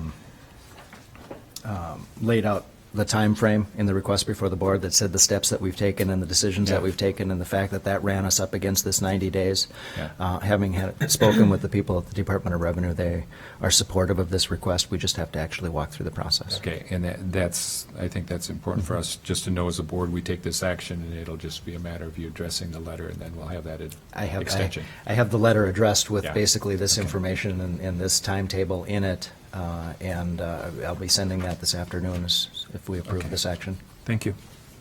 Commissioner Moe? Thank you, Madam Chair. I'm just grateful we have Todd. My interactions with him have been very positive. He seems, it seems we oftentimes are blessed with people who choose to live here and do their work here, and that are extremely capable. I think Todd is an example of that, and I would take great pleasure in recommending that the board authorize the county administrator to request an extension of the 90-day period to appoint a new county assessor. I'll second that. Any further discussion? Commissioner Gamble? Just a point of clarification, Madam Chair, is that the recommendation coming from the committee is to offer the position to Todd, and so we as a board have not approved that recommendation, and is that recommendation pending this, or are we making that motion in conjunction with this? That motion is pending this credentialing. Okay. So I will ask for your appointment of Todd Smith as assessor after we have received the credentials. Okay, thank you. A motion is second. Any further discussion? Any opposition? All in favor? Aye. And we addressed B already. Address B. Madam Chair, Commissioners, we have we had approved 2 out-of-class appointments in the Highway Department for Charlie Sawyer and for Lisa Sorley, and those date back to February when Russell Clegstead went on long-term disability. And we are asking for a 6-month extension of those 2 motions based on Highway Engineer Betts' recommendation. And a comment that I just had with him in the hallways is we need to make some I'm willing to ask for a 6-month extension at this point, but then we need to have a conversation about how we're going to take care of the hierarchy in the organization going forward. So we'll have that conversation during this period as well. Commissioner Moe? Thank you, Madam Chair. Yeah, I'm very grateful that Charlie and Lisa are willing to continue to do extra duty at the Highway Department. Just a question for Jeff. So we will, as a county, have this discussion on how to alleviate the kind of staffing challenge in the next 6 months. Is that what you mean during this period? During the 6-month period, correct, Commissioner? Yeah, okay. Yep. And That so we then would- you'll come back with recommendations to us as to how to proceed. I would imagine that we would have a conversation through the Personnel Committee or go with, review that with Engineer Betts and figure out what a long-term plan looks like. Great, thank you. Commissioner Gamble? No comments, ready to support? Commissioner Sterling? No comments, ready to support. So I make a motion that the board approve the extension of the out-of-class appointment of both Charlie Sawyer and Lisa Sorley for another 6 months period or until key positions in the Highway Department are filled. Support. Commissioner Gamble seconds. Commissioner Moe, you had your hand up? No, I'm just ready to support, Madam Chair. Okay, got to fight for who's gonna. Any opposition? All in favor? Aye. Aye. Motion passes. Administrator update. Got this out to you yesterday and hard copies for you this morning, primarily because some of these materials weren't developed until committee meetings after the board packet went out. First item on the update is an update on the class comp study, and the first piece of information is that we are on time and on budget with the class comp study. New job descriptions are done. They will be forwarded to department heads to forward to their staff this week. As many of you know, this is a short week, so every time I say this week, that means today. And then Keystone is working on the initial job evaluation, which is using their tool to grade the positions within the hierarchy of the department and within the context of our entire staff. That'll be done by September 30th. That information will be provided to department heads shortly after it's available, and then Keystone will be here in October to work through any adjustments that are needed in that process. So that will be, job descriptions are the result of the job descriptions that the employees and the supervisors worked out and turned in, submitted for consideration, and the interviews with the actual employees. So we should be very close. The consultant believes that the job description should be very close. He said, if we grossly miss something, please let us know in this period of time and we'll address it. But then, so those are the next two stages. The responsibility of this board ultimately is going to approve a compensation strategy, including the benchmarking steps, the peer group, and eventually the board is going to have to make a determination on where we want to position ourselves within the market. And the questions that we've reviewed, and I anticipate that this is going to be, hopefully we can schedule a personnel committee meeting next week and basically come to a recommendation on this discussion that we will have, so we can submit to Keystone by the end of the month. Who we compete with in the marketplace, defining the market. Their suggestion is a list of all the counties within the state of Minnesota under population of 10,000 or with similar sized budgets. And there are reasons why that makes a lot of sense. In my last, there were questions as far as, are we considering everything that should be included in that? And the answer, frankly, is no, we're not, because we don't have good comparison between us and local market. We have very good comparison between us and other counties. And I think the other component of that is how we position ourselves within the local market is really not answered so much in defining who our competition is, but it's in where we want to position ourselves in the market. And that strategic determination is the one that has budgetary constraints. It's the one that has adjustments that we make for our local economy. And so I think that's the conversation we need to have in that established group to flesh out this conversation. But if there are any questions about where we're at with the class comp study now, I don't know if you want to take them one by one. I think it's better to take the questions related to class comp now before we move on to the next item. Mr. Gamble? Thank you, Madam Chair. Thank you, Jeff, for the report. We did have, discussion on this, I think, probably in the Budget Committee meeting. But I appreciate the fact that you're facilitating this, keeping us on track, and that we're on budget and on our anticipated timeline for two reasons. One is we understand the budgetary impact if we don't, and the other is the statement that it makes to our staff that we are making sure that we're handling this because it's important. And I appreciate the fact that Judy is having a opportunity to communicate to our employees where we're at on this in the process. And that, I think that's another thing that underscores our commitment to make sure that we are handling this well. When we have the discussion in the Personnel Committee and then to the board relative to where we want to position ourselves, that the information that we have that helps inform us understand, so that we understand this is what we're talking about and here's some scenarios that are similar as to how we position ourselves. I think that'll be an important component of that discussion. Yeah. So it's just not a wide open discussion without context. Correct. Yeah. Commissioner Moore? Thank you, Madam Chair. And I understand that we'll be discussing this in the Personnel Committee, and I'm glad for that. Just two quick points, maybe questions you can comment on, Jeff. One is, I think to only consider positioning ourselves relative to other counties, I think there needs to be some consideration of the local market in some way. And I don't know how we can do that, but I think we need to at least consider that and as we go forward, and we can maybe discuss how to do that. The other question or comment I have is in regards to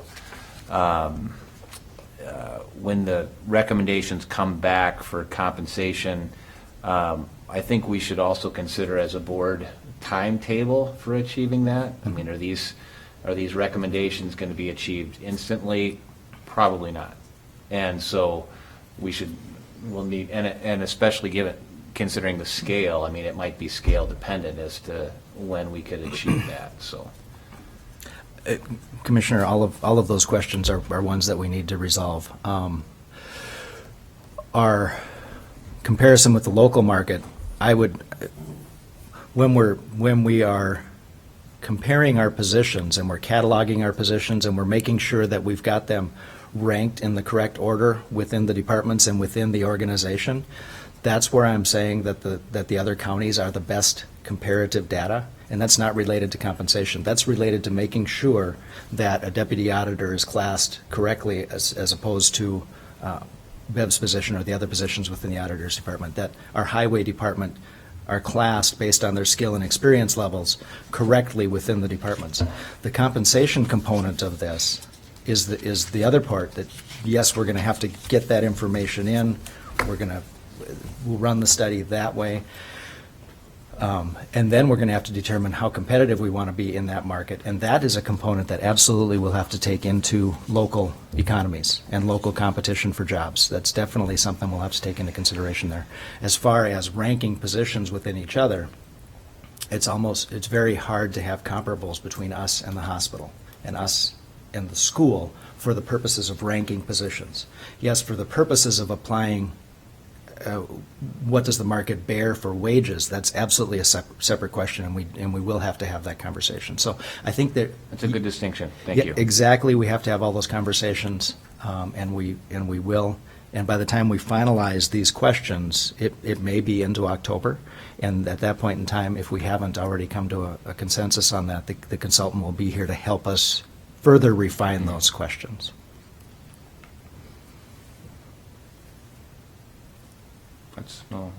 Commissioner Gamble? Thank you, Madam Chair. Thank you.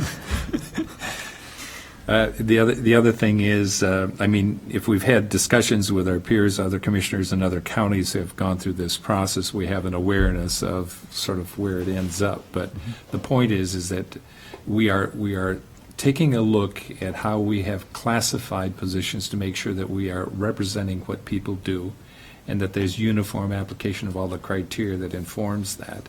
And then the other component is how we look at the compensation for that. And so the outcome in a study like this is going to find that some are classified and paid under what it turns out to be, and some might have been overpaid in that regard. And so our position, as our commitment to our staff, is try to bring it to where it needs to be over a process of time. And if we just looked at it and said, okay, everybody's overpaid, we're going to cut you back, and everybody that needs to be paid over, that would be doing it black and white without the relational thing that we're trying to build. So yes, we're going to have to deal with something in a way that takes the information and looks at those two continuums and works it out for the long term. That's going to be respectful of staff. Yep, exactly.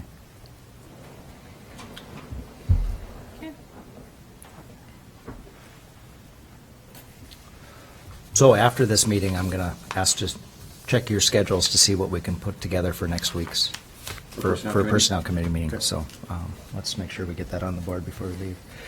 The second point is the Conservation Partners Legacy Grant application. This is something that Betty, as Land Commissioner, was working on and brought before the board in February, and the board authorized her to go ahead and work towards this goal. The window for applying for this grant was August 1st until September 9th. And so really the update is simply that in conversation with the owner and our staff and review of several players, including Todd and Tim Nelson, we've put together an application and submitted the application, and we anticipate the November 23rd, I think, is the deadline for them to get back to respondents and let us know on the outcome of that grant application. Having had a conversation with the people at the state who were responsible for this, they said as far as purchases go, this is on the very low end of what they see for requests. They didn't have any concerns with that. The primary concern is the purchase portion of this grant application only allows for a purchase of up to 110% of appraised value. So Todd believes that the land will appraise at a value to support the purchase price of $200,000, less the owner's 10% deduction. That's the grant match, is the owner's 10% here. So a purchase price of $180,000. I've, at this point, rolled our anticipated costs into the cost of the grant and saying those are things that are going to be covered by the cost of the grant. If we're awarded the grant, then we'll have the appraisal process. If there's a shortfall in the appraisal process, then we have to have a conversation between us and the owner as far as if there's a cash disparity. All of our best thoughts are that that's not going to be, that it will cover the numbers that we put in there. Their concern is, do you have a willing seller? And yes, we have a willing seller, although he has said all of my willingness has to do with this specific example. This specific price is good for this specific grant application, and that makes all kinds of sense. So just an update, that's where we are with that, and I would anticipate we would know something probably before November 23rd. Commissioner Gamble? Thank you, Madam Chair. Thank you, Jeff, for that update. Thank you for getting that application in. My two questions would be, well, a comment would be that given this has been something that's been ongoing prior to our Commissioner Dukirk and I coming on board, and I appreciated Betty's resourcefulness in creating this opportunity. So those are good things. So I think we have a willingness on the part of both parties to make this happen, and this is the vehicle that can enable that. The question is that in the application that's submitted, based upon the supporting evidence as to why this makes sense, how strong do we feel about that? I feel we have a really good case, and I would, at this point, we make a really good argument. Our goals for the use of this property match with the goals of this program, And David Demmer had done a lot of field work on this parcel previously. So he also crafted a lot of the technical components That's of great. the use, of the identification and the use of this property.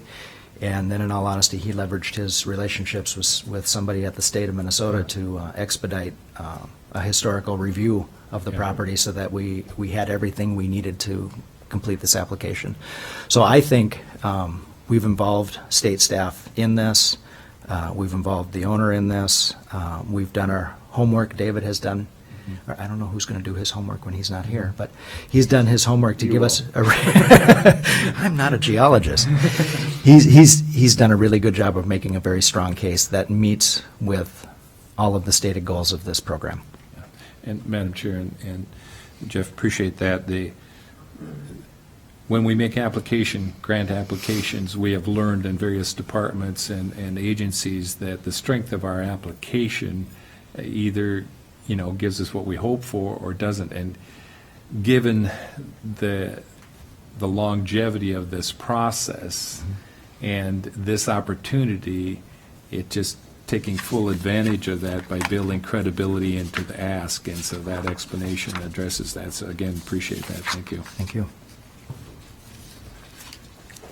Okay. Okay, then transportation sales tax. Steps that I believe are before us. First, I will say that the resolution, the draft resolution, is something that I'd really like to get feedback on here and look at the lines and see if they make sense. I just got an email from Commissioner Severson with her comments on a couple of the lines within the resolution. So if she's not here, she's thinking about all of us right now. She's already sent me a message this morning. And Good morning, Jan, if you're watching us. and then I would say what my takeaway from our last conversation when I was directed to draft a resolution and bring something before the advisory committee and then back to the board, my perception was that any project list that included a main highway facility was probably not going to be supported. My impression was that a project list that didn't allow for any highway facilities to be funded with this mechanism was also probably not going to be supported. And so we tried to find a middle ground, and that's what we did here. I make a suggestion that if we take those items and put them at the bottom of the list, if that helps to appease the priority list. But I would also say that this board is going to have the ultimate responsibility for determining a short-term list of projects that would be eligible for this. And every year in authorizing the budget, this board is responsible for approving those list of projects. We discussed at the Highway Committee developing a highway commission and doing a transportation plan, much like we did with the land use plan over the last period of time. And that transportation plan and commission help to put the parameters on our prioritization for the long-term list, which again still has to be approved by this governing body. And then finally, to address what decisions have been made or haven't been made, as far as I'm concerned, no decisions have been made. I'm aware that Engineer Betts has a plan and has developed a plan, and I know that he believes that he's thought everything through and looked everything through, not to my satisfaction and not to this board's satisfaction. So I am going to propose at some point, and I'm going to be sitting down with several administrators this weekend, talking about putting together a comprehensive facility and feasibility study for the county to address the long-term sustainability of this building, the law enforcement center, the improvements that we think might be feasible there, the needs of our maintenance staff, looking at including the towers, and then again looking at all the highway facilities. I can't see it being a reasonable thing to do to bring a project before this board for approval on something so significant as our facilities, any of them, whether it's a tower plan or a salt shed or an east end maintenance shop, without going through the process and making sure that somebody else has given us options to choose from. We could do nothing, and there's a cost associated with doing nothing. We can repair in place, and there's a cost associated with that. we can rebuild in place, or we relocate. There's always many options when you're looking at facilities. And I don't have the information to make any recommendation on any one of our facilities, except that we need more information. And I hope the board would support a plan to go forward and get that information. I'm working with a couple administrators who have recently done countywide assessments and feasibilities on their facilities, and I'm going to get some RFPs for them, and I'll bring those to this group, run them through our building committee, and then bring them to this group and say, this is what we think it would take to do this. It's not an inexpensive venture, but I think it's a necessary venture when we're looking at, well, I don't know what the number is, but it's well over $100 million worth of facilities that the county is responsible for. So those are the steps that I think we have to go through. We were talking about presenting this to the board next week without asking for a resolution, and I think that's fine. If we want to bring Dave and his staff back to represent this, I think we could do that at the end of the meeting next week, and then potentially plan for a vote on the 27th. The vote doesn't come until this board says the majority of this board says that we're ready to go forward and do this. But when we get into the budgetary update, we'll understand that there are some reasons that we want to authorize this in time for use in 2017. Okay. Shanae, thank you. Please thank the committee for the work that they've done on this. I know it's not an easy task. And we, as a board, still have a lot of work to do. Obviously, we need to look at this resolution, as Jan has done, and we need to have the highway department before us once again to go over this with us. So I hope that the community understands that we're not making this decision in haste and that we're not taking this incredibly seriously. I have been contacted by a reporter at WTIP wondering what we're doing because it seems like we're not making a decision, but it's a heavy burden on us with this decision, so we are not taking it lightly. Commissioner Moe? Thank you, Madam Chair. I just want to be clear about something. If highway facilities are on this list, it doesn't matter if it's on the top, it does not matter if it's on the bottom, it does not matter if it says highway garage or highway facilities. We are opening the door for at least $12.5 million highway garage to be built as the proposed site is on Devil Track. I have been a part of large construction projects in the past, 2 stadiums, 1 large indoor facility and the shore of Lake Bemidji, and each one of those, Twin Stadium, Gopher Stadium, BSU facility, there was a consequential vote where the funding for those facilities was approved. And the language can be doctored, it can be changed in some way, but it opens the door for those things to happen. And I can point to that. And if at this time we approve this list as it's written, with this at the top or the bottom, this county board is allowing for that garage to happen at the expense of that many millions of dollars that otherwise would go towards our roads. And I would ask the board to not support that. However, I hope this board listens to our constituents and supports this resolution exclusively for our roads, because that's what we've been asked to do. Commissioner Gamble? Thank you, Madam Chair. Yeah, I appreciate the discussion, and as Chair has indicated, we're wrestling with this, and we're not taking it lightly, and it is very, very difficult to try to balance need with our ability to fund need. And we have there are so many other components to this, which is cultivating and encouraging healthy relationships and department heads that believe that their leadership listen and respond, and constituents that believe that we listen and respond. And I think that any list, from my perspective, there needs to be specificity that addresses our concerns. And I would agree that if it's on there, it becomes subjective. And so without the specificity that lets us know the parameters under which dollars are allocated, I don't think we make a confident vote.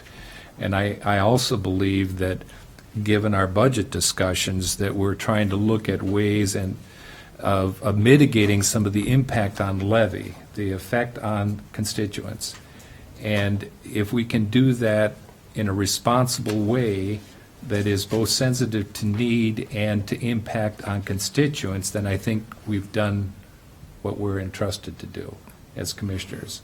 So that simply says, moving forward, we need to have a discussion so that we don't leave a department head in the lurch and feel that we just said no.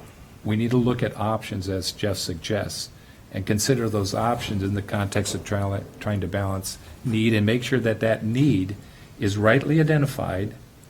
And if we have options that address short-term needs relative to salt, sand, or other issues, we need to understand that. So before I'm comfortable making a motion, I would not want to make a motion that is inclusive without that specificity, because I think it's very important to constituents that we see that this money that they're going to be contributing, in addition, that comes out of their pocket, they're going to feel it on the road. So, thank you. Madam Chair, Commissioners, am I hearing then that we want to schedule an opportunity to talk with Dave and his staff at the next week's meeting? Yes. Probably starting at 1 o'clock, have a break for lunch after the regular meeting and take an hour and talk about this? Yep. If I could ask that not only do we talk about the list, but that everybody review the proposed resolution and make sure that the language says what we want it to say. And I will follow up with the state and make sure that it meets the standards of the statute. So we'll have that information before next week. Commissioner Gamble? Yeah, thank you, Madam Chair. And Jeff, to that point, as to the language of the resolution, there will be components that coming out, I would assume, of the discussion that would contribute to that language, if you know what I'm saying. But in the context of this discussion, we certainly can do that, but we might have to refine it based upon what we resolve, Yeah, if we want that clarity and specificity. I would say we would take comments between now and then and comments from that discussion and hopefully come to something that can be supported by the board for the 27th. My understanding is if we authorize by the end of September, a 90-day period to activate the tax. Yeah. So we would be on schedule for 2017, still doing that. All right. Thank you.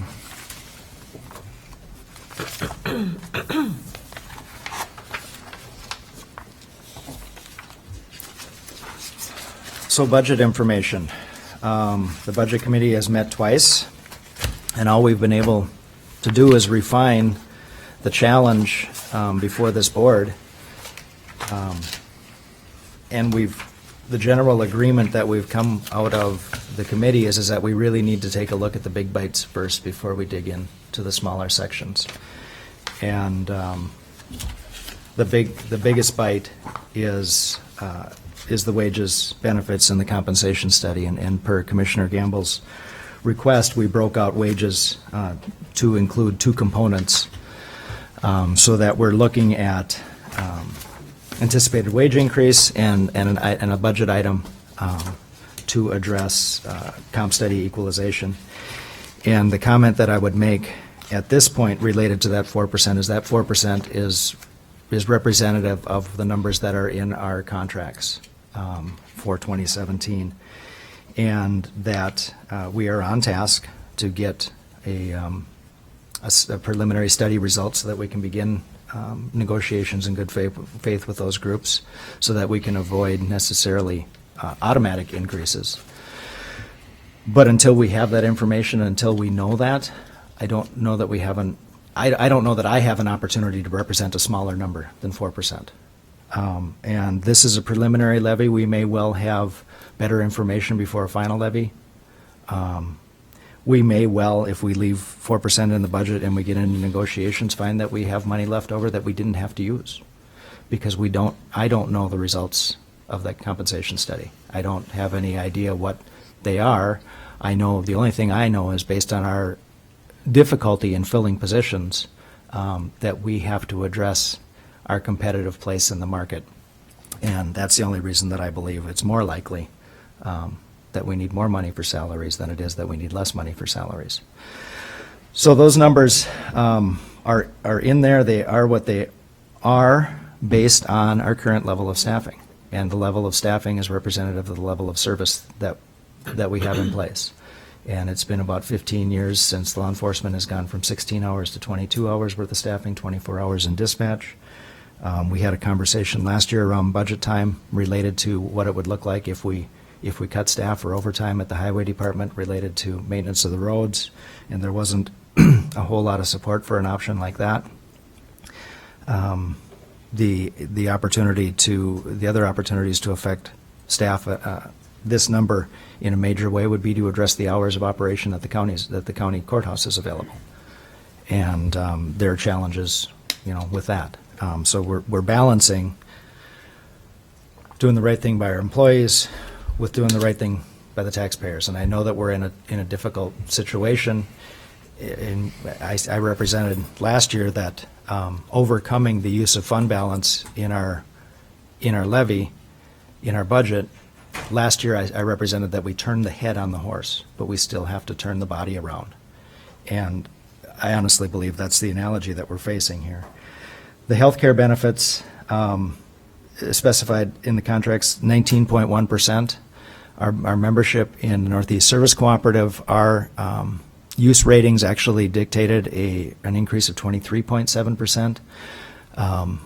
They leveled that down to a 20.1% based on our history with them, and then they bought everybody in the group's premiums down by 1%, which is how we ended up with a final number of 19.1%.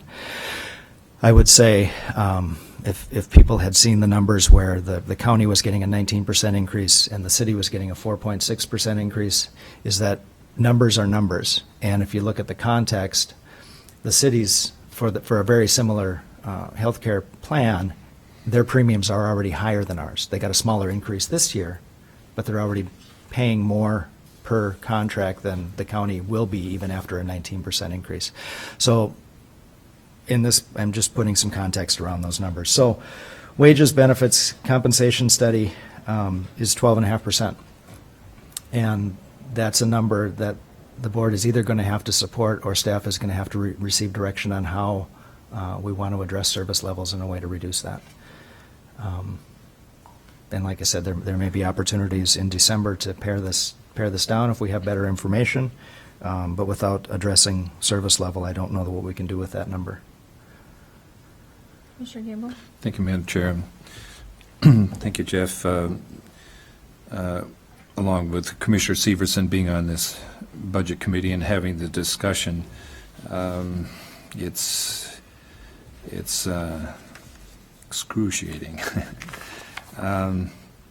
What I would say is I put together some criteria, at least that helped define how I was going to approach budget. One was, and I've said this publicly, that what we've committed to by motion, approved motion as a board, we need to honor those commitments.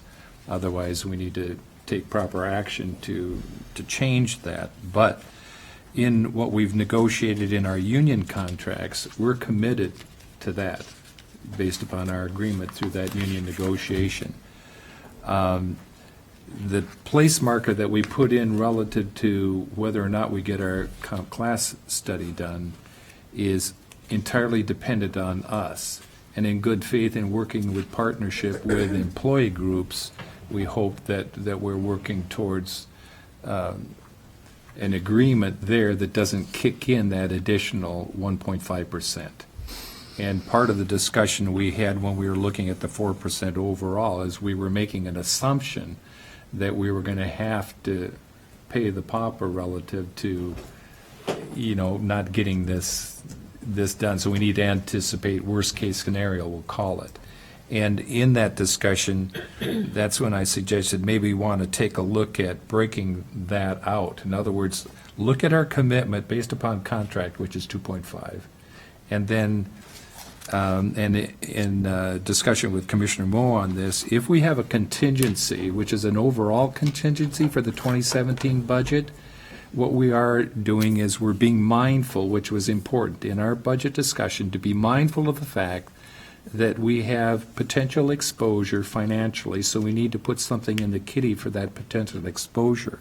My concern was not to make the narrative so specific that it would send a message to staff that there's that 1.5% money there for us for negotiating room, which comes out of our previous negotiations when they look at this discussion that we have to know how much is there potentially in the pot for us.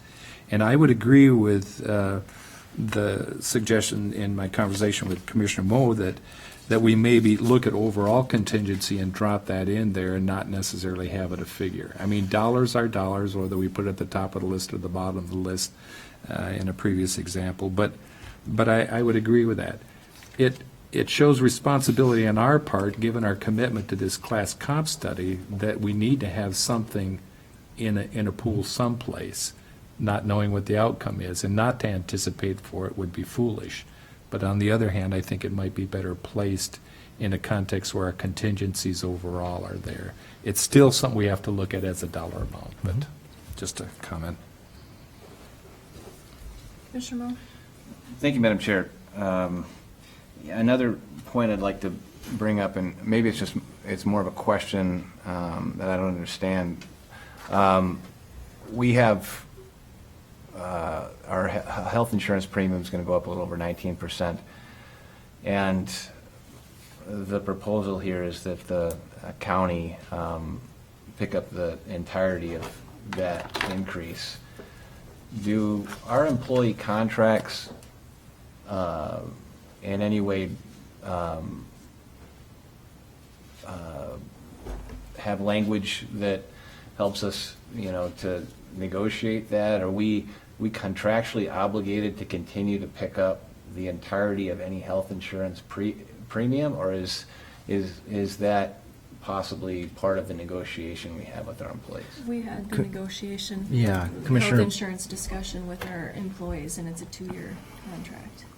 And to answer the question even more specifically, is this 2016-2017 is the first contract that all of our employees have a cost share in their employee premiums. So we did negotiate for that to be in there.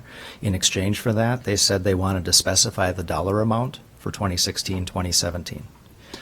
I will also say that we've started a benefits committee because we know we need to be employees and management and elected officials all need to be responsible for this so that we can discuss potential options in 2018 and going forward. Increases of this size are really not unprecedented. In the 1990s, we were looking at increases of 25, 35, 40%, and that's when we started coming up with different the different choices in healthcare plans and moving away from comprehensive major medical plans. So for the answer to the question is, right now, the plan that we have is specified in the 2017 contracts, and the amount of employee share is specified in that. The good news is that 2016 is the first time that we negotiated an employee share for every employee in the cost of participating in their health plan. Commissioner Gamble? And just to add to that, in the negotiating, we made a commitment as to what the relationship will be in the cost share on the part of the employee, and they wanted that defined clearly going into 2017, that we have built in, since the Affordable Care Act, the option as an opener, given what happens in that area, if we find that the impact on us is significant, that we've agreed to have a discussion, relative to that. So, to the point, do we have any room? We have room based upon impacts relative to specifically anything that changes in the Affordable Care Act. But as far as our benefit right now. Not until 18. Yeah. Commissioner Moe? Thank you. And then another point and then a question. Last year we wrestled with this, obviously, and approximately 8% levy increase was the result, which put us at the highest percent levy increase in the state. We're looking at right now on the table a 26% levy increase. If it's anywhere close to that, again, we will have that distinction as being number one, and the percent increase in the state. I mean, if I put that into my calculator, 87 times 87, the chance of that just being just purely due to chance is 1 in 7,569. So I think that it's not just bad luck on our part that we would be number one twice. I think there's more to it than that, and I'm just very hopeful that we'll continue to roll up our sleeves and find a way to lessen the burden on the taxpayer. Many of which, and again, I mean, we're all concerned about the people we represent, and I don't mean to say that in a disparaging way, like somehow some of the rest of you aren't, because I know you are.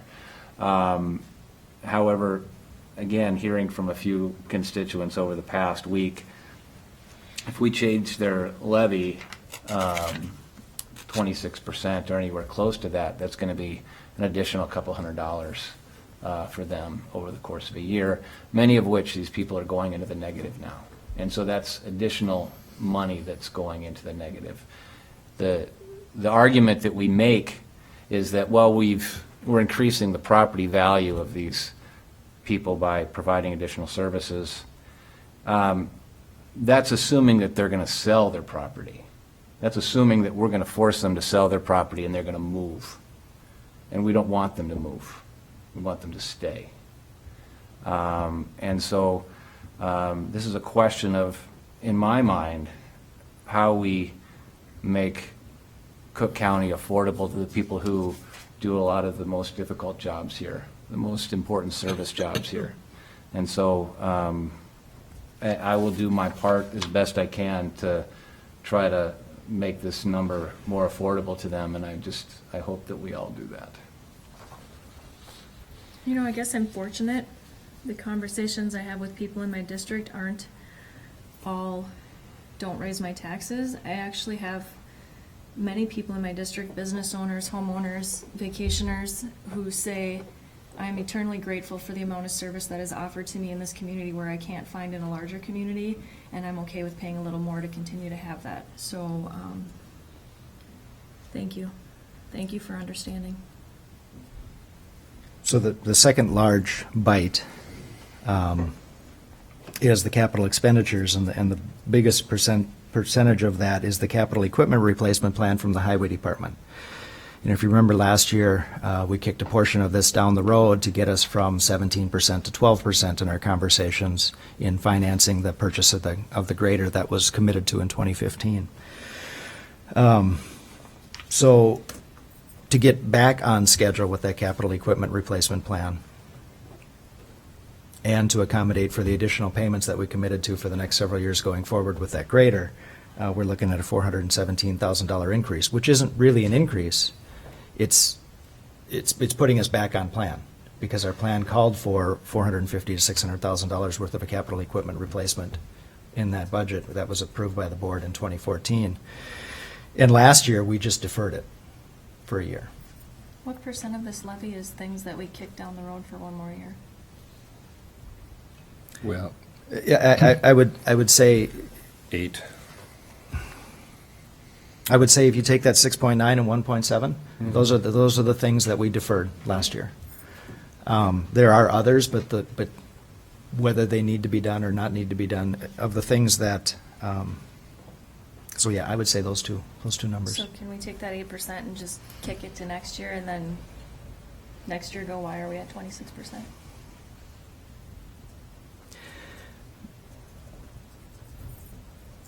That doesn't address the philosophical question. Until we address do we have the right level of service and the right amount of staff, and we size for that and accommodate the budget that's going to manage that. And I'm not advocating for anything. I'm simply trying to lay out what the choices are here.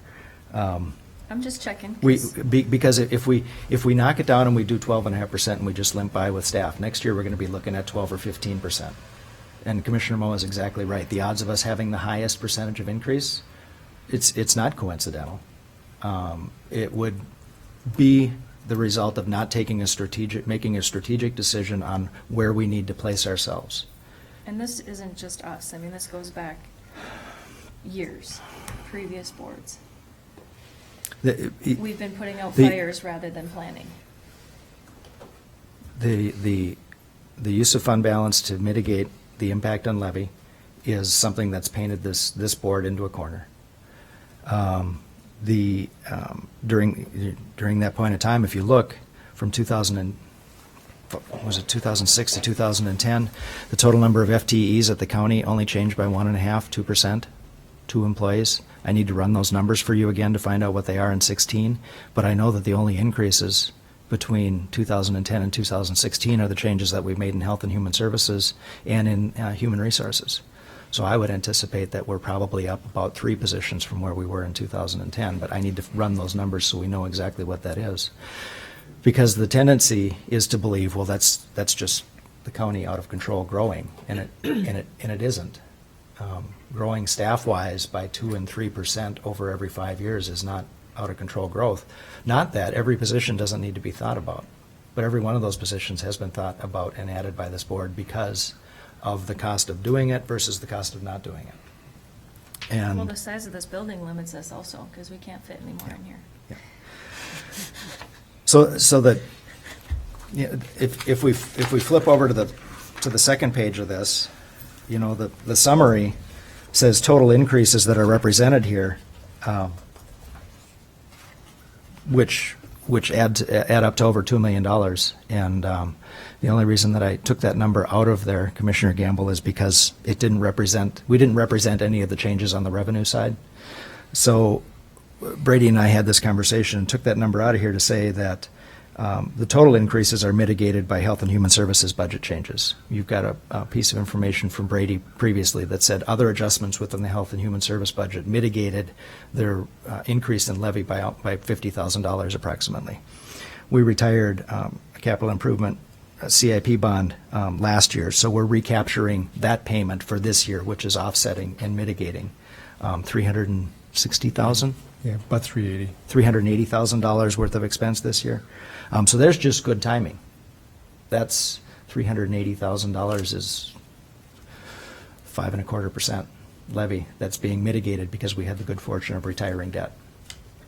And there are other investment income increases that mitigate by $50,000. So we're not looking at 30%, we're looking at 26%, and I know that's small comfort. I really do understand that. But I'm trying to just paint the big picture in the context in which that we have to make these decisions. And the first one is level of service and number of staff that we're going to support. And the second one is the capital equipment.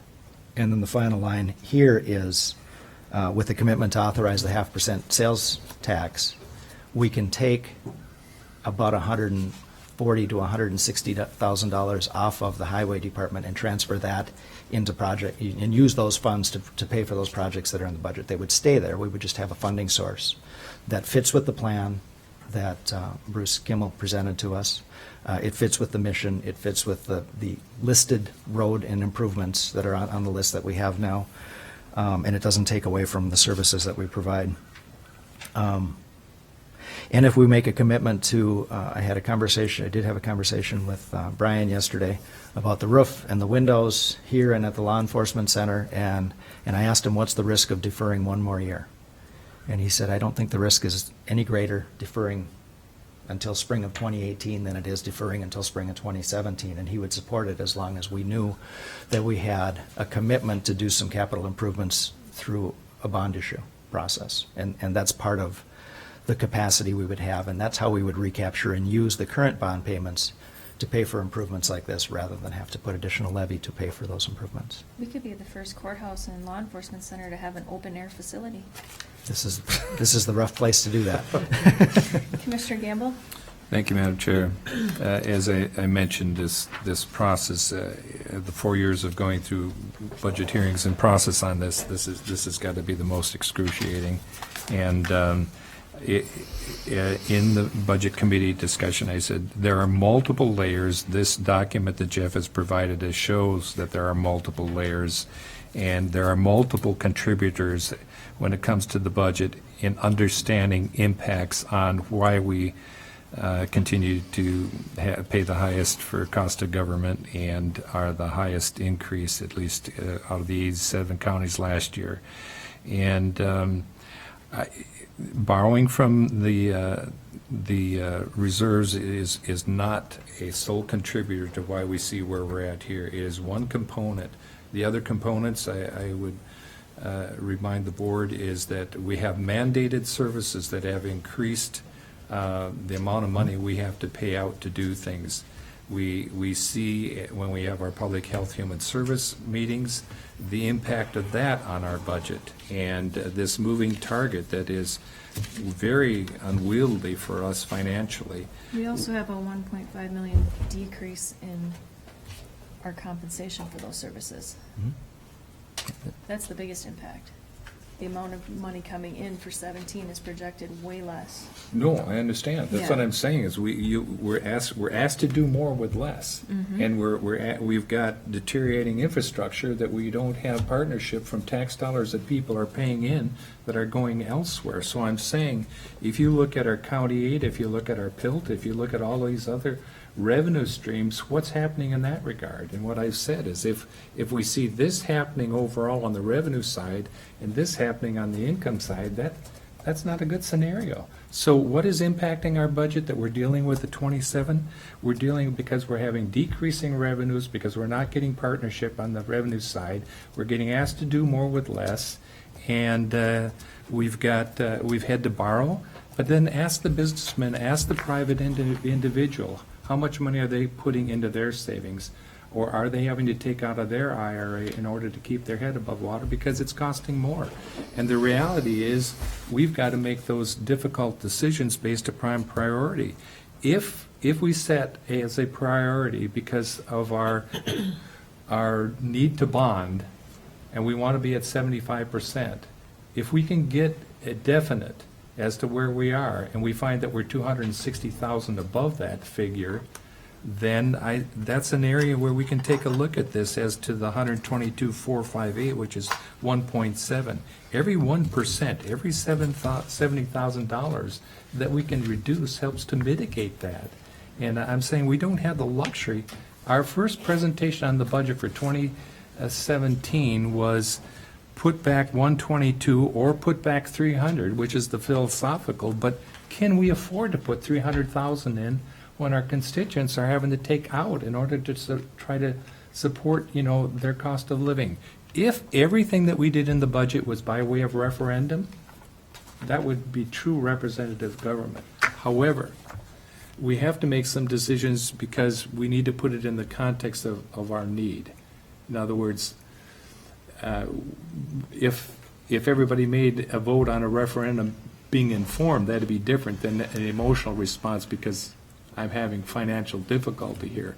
But my point is, we have to have empathy for both sides of that, and that's why it makes this grueling. But we're going to have to find creative ways to do this and still be fiscally responsible. But we might have to defer some things by saying, yeah, we wanted to, but it's not a good time to do it.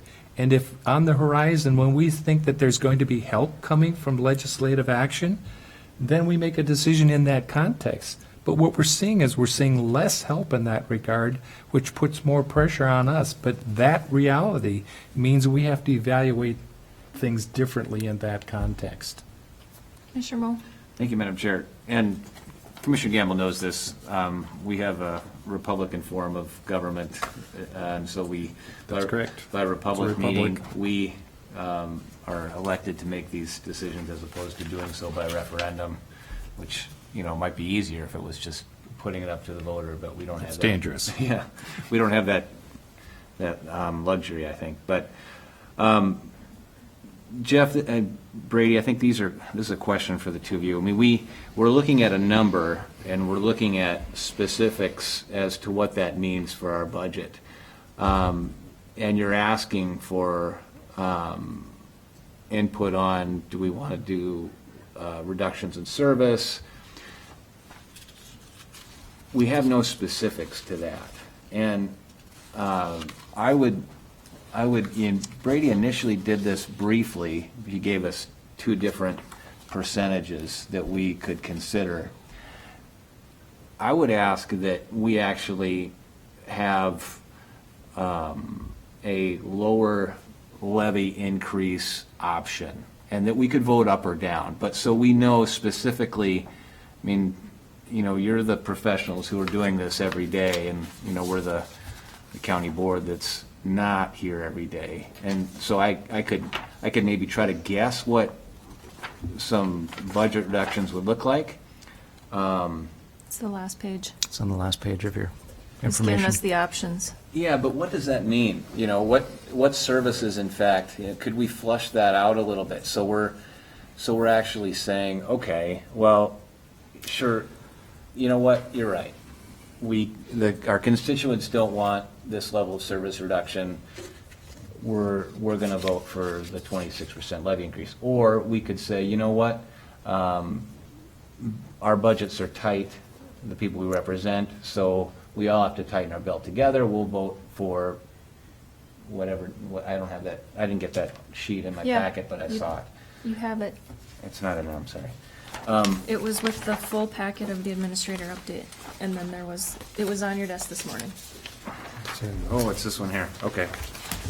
So, This, thank you. So, but we could look at that and say, okay, so let's see, what numbers do we have here? So a 14.9% increase or a 9.9% increase actually means X. Okay, if we don't have, if 14.9, I'll give you my estimation of that. 14.9 means that we're kicking down the road the capital equipment, and we're not buying any highway equipment this year. Okay, remember that also means we're not selling any capital equipment this year, so the $600,000 is also short by the $200,000 worth of revenue that's in the budget for selling it. Unless you want to change service level. And again, I will equate every service level that you want to change is 80% staff dollars. So every $70,000 is also representative of one FTE. So I'm going to have to draw up a plan of what 14.9% is actually and present to the board. Is that what you're saying? Because right now I have a number, and I have that you saying it's a capital request and maybe a service. I mean, we're not really voting on something. We're voting yes or no, or we're talking about 26%, but we're not presented with a 14.9% budget increase. I don't have a 14.9% budget increase that honors all the things that this board has already by vote said that they're going to commit to. I don't, and that's the conversation that we had at the Budget Committee, and that's what the Budget Committee said, that to draw this up and bring this to this group. If you're saying that's what we want, then I guess that's what you're telling the Budget Committee we need to do. Commissioner Gamble? Yeah, thank you. This helps and as Jeff said early on, we looked at the big chunks, which are the most impactful relative to the levy, which is in the first part, wage benefits, the comp study. But if you look here corresponding at the amount, the dollar amount and the percent impact on levy, if you wanted to get at 14.9, you would have to take items here, and it's like when we talked about, well, if we deferred the capital and we didn't put money back in the fund balance, then we're looking at 8.6 or whatever that is, something like that. So you'd be able to subtract that off that. You see what I'm saying? Yeah, So no, you I go know. through here. Those are the chunks. Every $70,000 reduces it by 1%. So then if we look at the increase in other asks that we have this year, we could get there. As far as, you know, in the Budget Committee, and I'm certainly willing to do this, normally what I've done in the budget process in past years is take every line item request out of the book that we have as a Budget Committee and make my recommendation on the right side with the rationale that supports that so that I get down to where we're at. And I could go through and do that. I wanted to know what's the impact if we're to reduce the level of services in the Highway Department and in law enforcement. Highway Department came in and made their presentation. We said, we really don't want to do that. School buses, businesses, reliability, and people appreciating, you know, the service that we're getting, plowing, especially in wintertime. Law enforcement, cutting back on hours, you can look at that, and as, you know, Jeff said, we know if every employee is at 70,000. So there's a way of taking that and looking at it and seeing what the impact is. For us as commissioners, as you alluded to, we need to understand, we can talk about it in theory and relative to dollars, but we need to see what's the impact on that level of service. If we look at public health and human service and we said, we want to know what services do we not have to, by law or mandate or rule, have to provide, and what would it look like if we took those services away, and what would it save us in money? That's what we need to know by department. And what would it cost us in additional mandated services by taking away those elective services? I agree. In other words, that's why I say it's very convoluted. Everything is interconnected, but if we're going to do the work of really understanding this, that's to the degree that you need to be informed. So last year, we set a cap on discretionary. Yes. I'd like the budget committee to look at reducing that even further this year. Yeah. I We know every talked year about I've that. asked for it to be completely eliminated, and I don't get any support on that. No, So I- I'm gonna be fair this year, and I want Yeah. it lower. And to that point, when we've had it, because we've been part of this, is our fourth now, we've always, the empathy has always kicked in, and we said it's a little late in the game to do that. But we did have this discussion in our budget meeting, and Jeff did say, well, if we're going to do this, we need to plan for that out of fairness to organizations. But when we talked to other commissioners, you know, they said, given the things that we have to do, we've had to start moving away from that. That's just our reality. We had to give that up a long time ago. And We we've had- been told that since we got elected, and I- we've brought I that up know. at every meeting. I know, but and when we we've bring been- it up, it's so late in the game, then the empathy kicks in. It's not late in the game, because all these organizations have been hearing us say the same thing for the last 4 years. Well, if at this They've point in been time you don't expecting feel us- it's late in the game, then, They've been expecting us to drop the bomb for yeah. years. Yeah. Yeah, and I don't disagree with you, Madam Chair, and I And- think and- as much as as we support many of the entities that this board has supported in the past, I think it's time to get rid of the term discretionary, and of those items that are truly county functions and commitments, we take ownership for those, and those that aren't, we don't. We I mean, encourage and help, but we, yeah, but again, you know, just looking at this number, it's just, and I apologize for being terse about it. It's very, and I know it's difficult for you, and I don't mean this to be. I know. You know, but it's, like, we have to do what we can to get this down. We just do. And so, because the people that we're representing, their budgets don't go up this much. And I would argue that many of them don't go up at all. And so we just, if it's our so-called discretionary, that's a difficult choice to make, but one we have to make. On the discretionary side, what are we saving? About 180,000? What would, if we 200. just let it go? 200? 200, yeah. Which is 2.5%. And those are conversations that we need to have, but we really felt at the Budget Committee that we really need some direction on these things that we've got commitments to. If we run the 12.5 and the 7 and the 1.7, we're at 20.5. If we're really, really creative, we could knock that down to 19-something. Unless, philosophically, we change who we are. So you're saying at where you're at on the budget committee, it's feasible for you to get under 20? Creatively? With commitments to the half-cent transportation tax, which I think we're there for road improvements, and with a commitment to bonding for facility needs, especially the short-term ones that we're talking about here, about keeping the elements outside of the courthouse and outside of the law enforcement center. I think we can duck under 20. But I don't know that we can get far under that without philosophically reevaluating our level of service. And the three major areas we could do that is the highway. We had that conversation last year, and there hasn't been support to change that level of service. Law enforcement.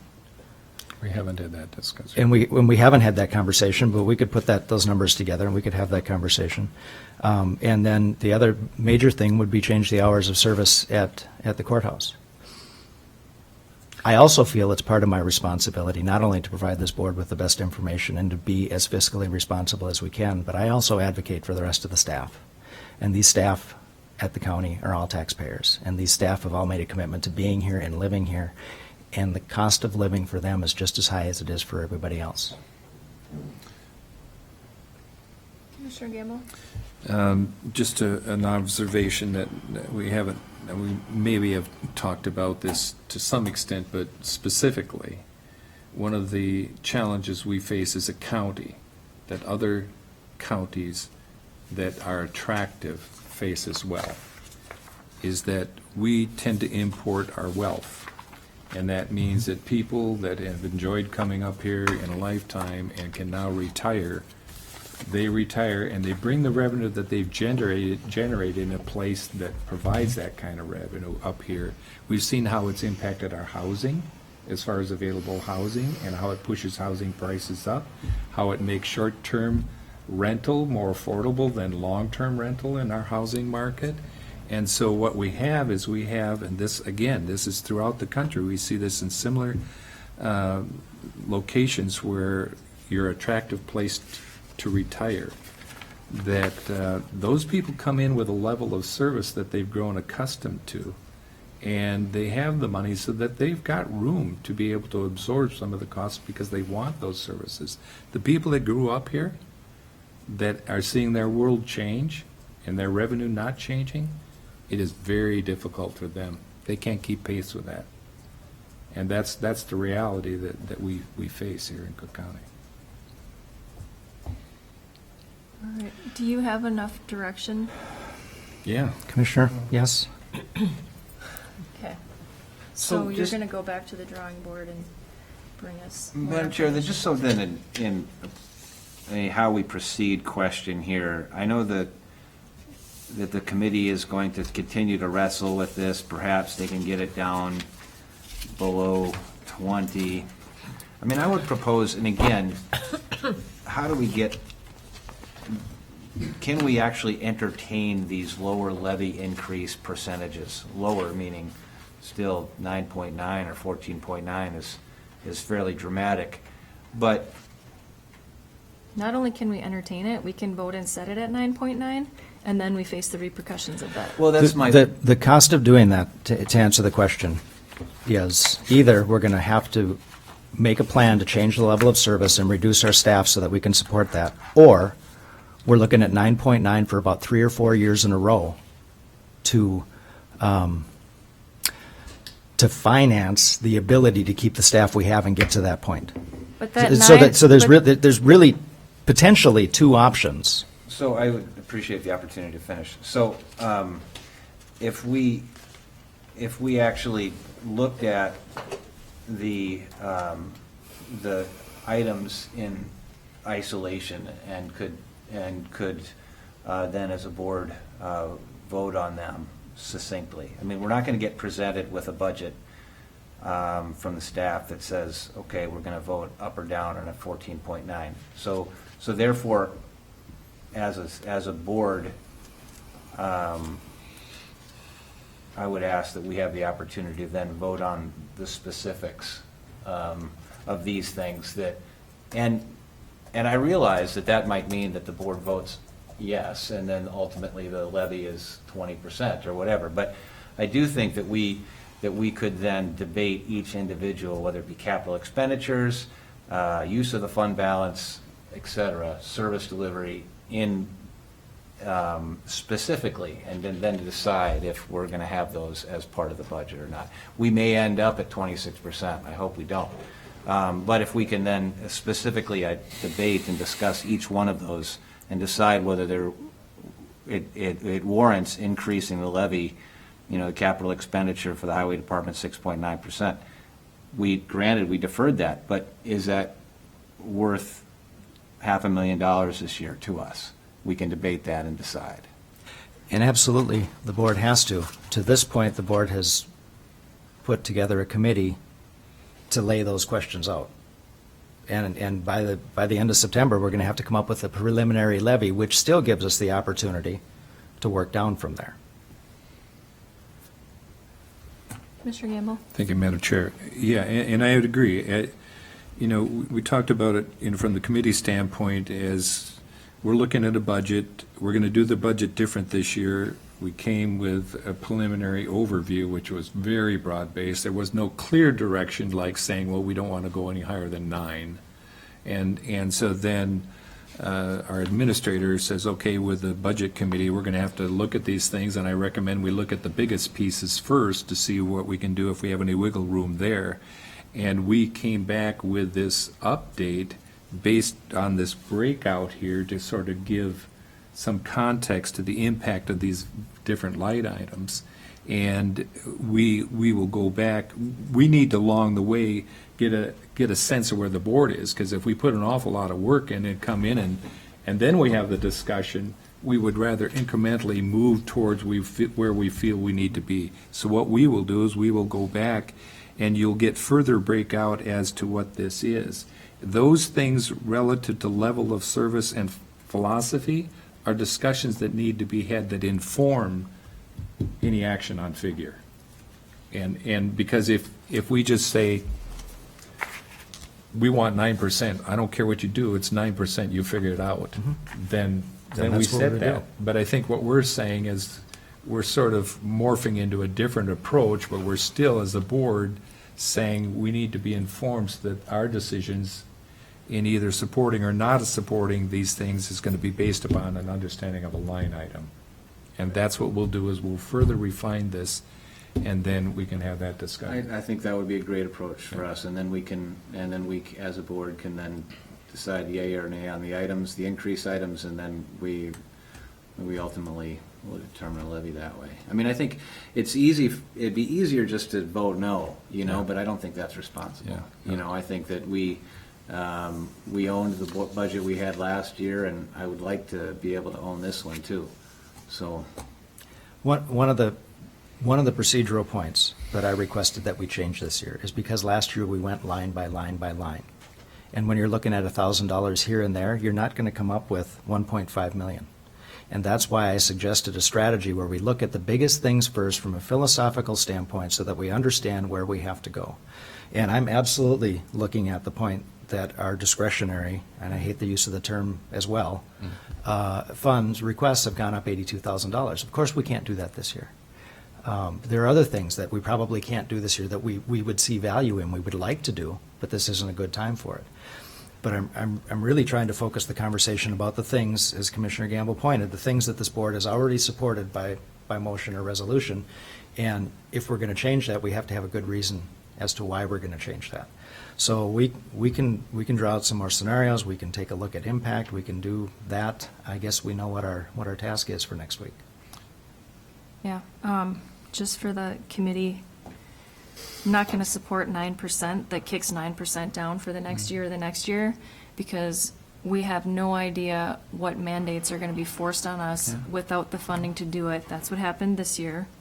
I think that the plan to kick things down the road was not an uneducated plan. I think that it was looking at what we have for funding, we should be able to handle it, and unfortunately, we got yanked. And so I can't sit here and just continue to hope. Hope gets you nowhere. So put together what you got to put together. Commissioner Gamble? Thank you, Madam Chair. And I would say, we all sit on a number of different committees, so we have these discussions, and we advocate for action on legislation that is going to help us in this regard. And we get this sense of, we think this is going well. We think that those that are, lobbying on behalf and advocating, and our consensus in the Arrowhead region, that it's looking good, and then something derails it. So all of our decisions are made in the context based upon best guesstimate. But I appreciate your comment. It's not that it isn't an informed thing. It's just some of our assumptions, even though the tea leaves seem to indicate, they get yanked. And then we're stuck having to deal with it. That's why we're dealing with a 0.5% thing here, because we can't let it continue to go on.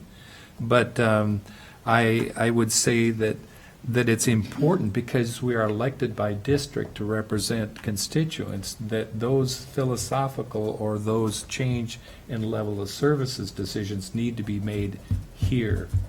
And they can come with a narrative that makes a recommendation from the committee, but they need to be made here. So.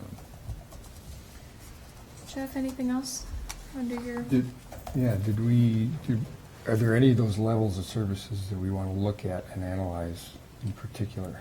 Or do we You want just want information us- related to all of them? Yeah. I think it should be all of them, but if we look at the highway department, Did we do that last year? we did the highway department, but I think the first year that we did budget, Madam Chair, Jeff Brady, I had requested that we do a 5% cut overall. And as I expressed to you, Brady, I said, it's not that I necessarily want to see that 5%. I want to see how our departments look at having to rethink budgets. Because if we've been in a position where we just figure, well, we just take what we had last year, take a look at it, and then figure that the rhythm of budget process will continue to go on, add it up a little bit or whatever. And so, yes, I do agree that if you go back and you say, boy, we really need to look at it. And I think when you look at Brady's letter gave a context to understand our 2017 budget. It Can we was, just ask each department what services we would lose if we did a 1 FTE reduction in each department? or that'd be one component, but I would just say, look at, is there another way we can rethink to gain efficiencies? Part of this lean thing is helpful in that regard, as far as some efficiencies. But one FTE would be a different level of service reduction depending on the department, Yeah, yeah. I mean, the maintenance, that's what, 20% of the workforce. I mean, I think we do have professional staff that we need to ask them how they would do it. That's right, I As opposed agree. to us. I mean, that's what I'm hoping to get here. And again, we might say, you know what, we're not willing to have that service reduction, but I think we need to have that discussion and then decide yes or no. And yes, we did have that discussion with the highway department. I think the only thing with the highway department, we've similar to discussion with our maintenance in Bryan as to the windows in buildings, is to ask the highway department, is there anything we can defer that is in this year's budget?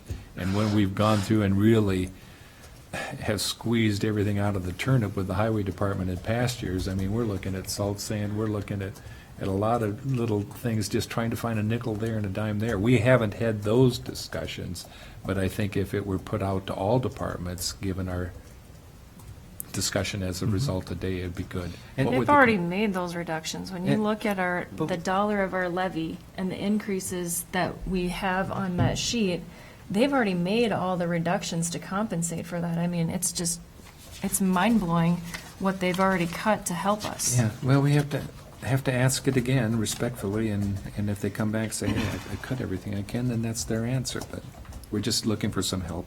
I mean, the stuff that's out of our control on this list is 800,000, roughly.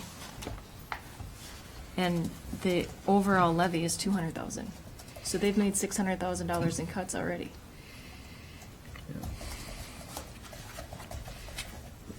And the significant experience in public health, human services, just saying with this moving target, we're just trying to allow, based upon what our experience is with nobody knowing really what it's going to be. So we could say, well, just make a guesstimate that's going to lower that, but then that's just wishful thinking.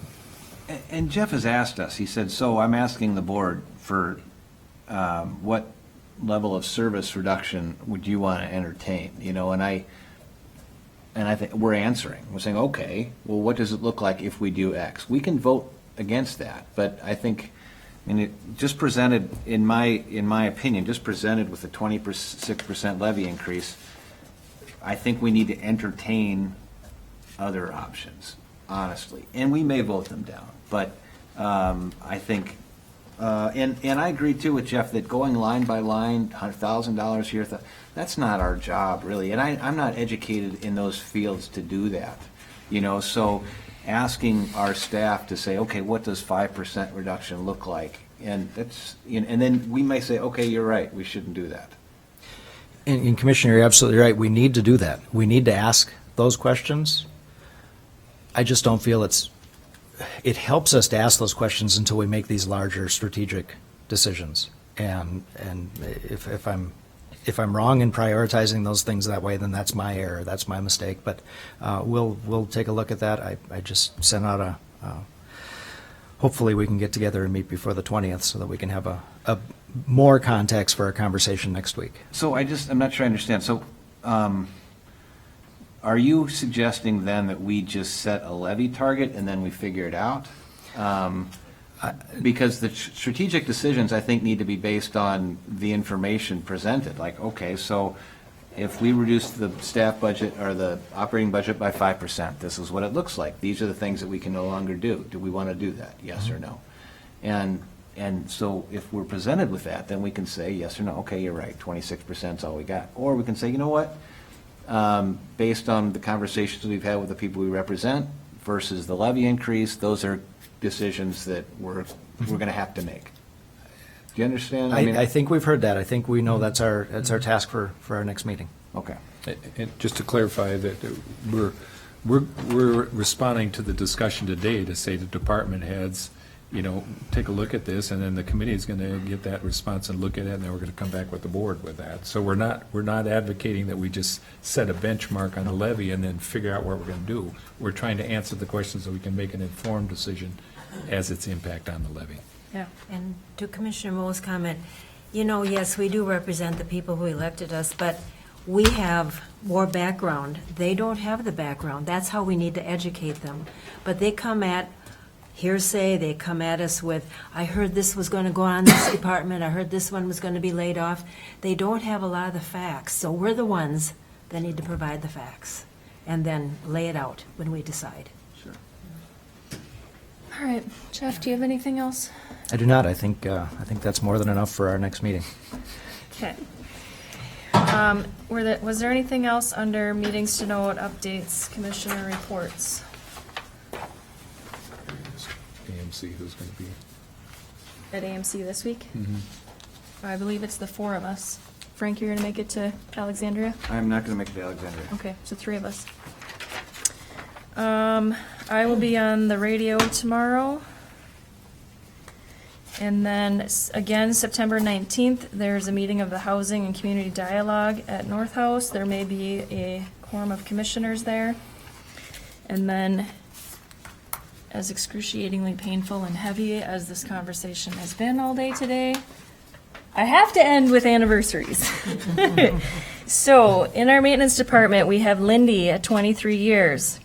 We had Rowan in this morning. He's at 4 years. All the stuff that he's accomplished in 4 years.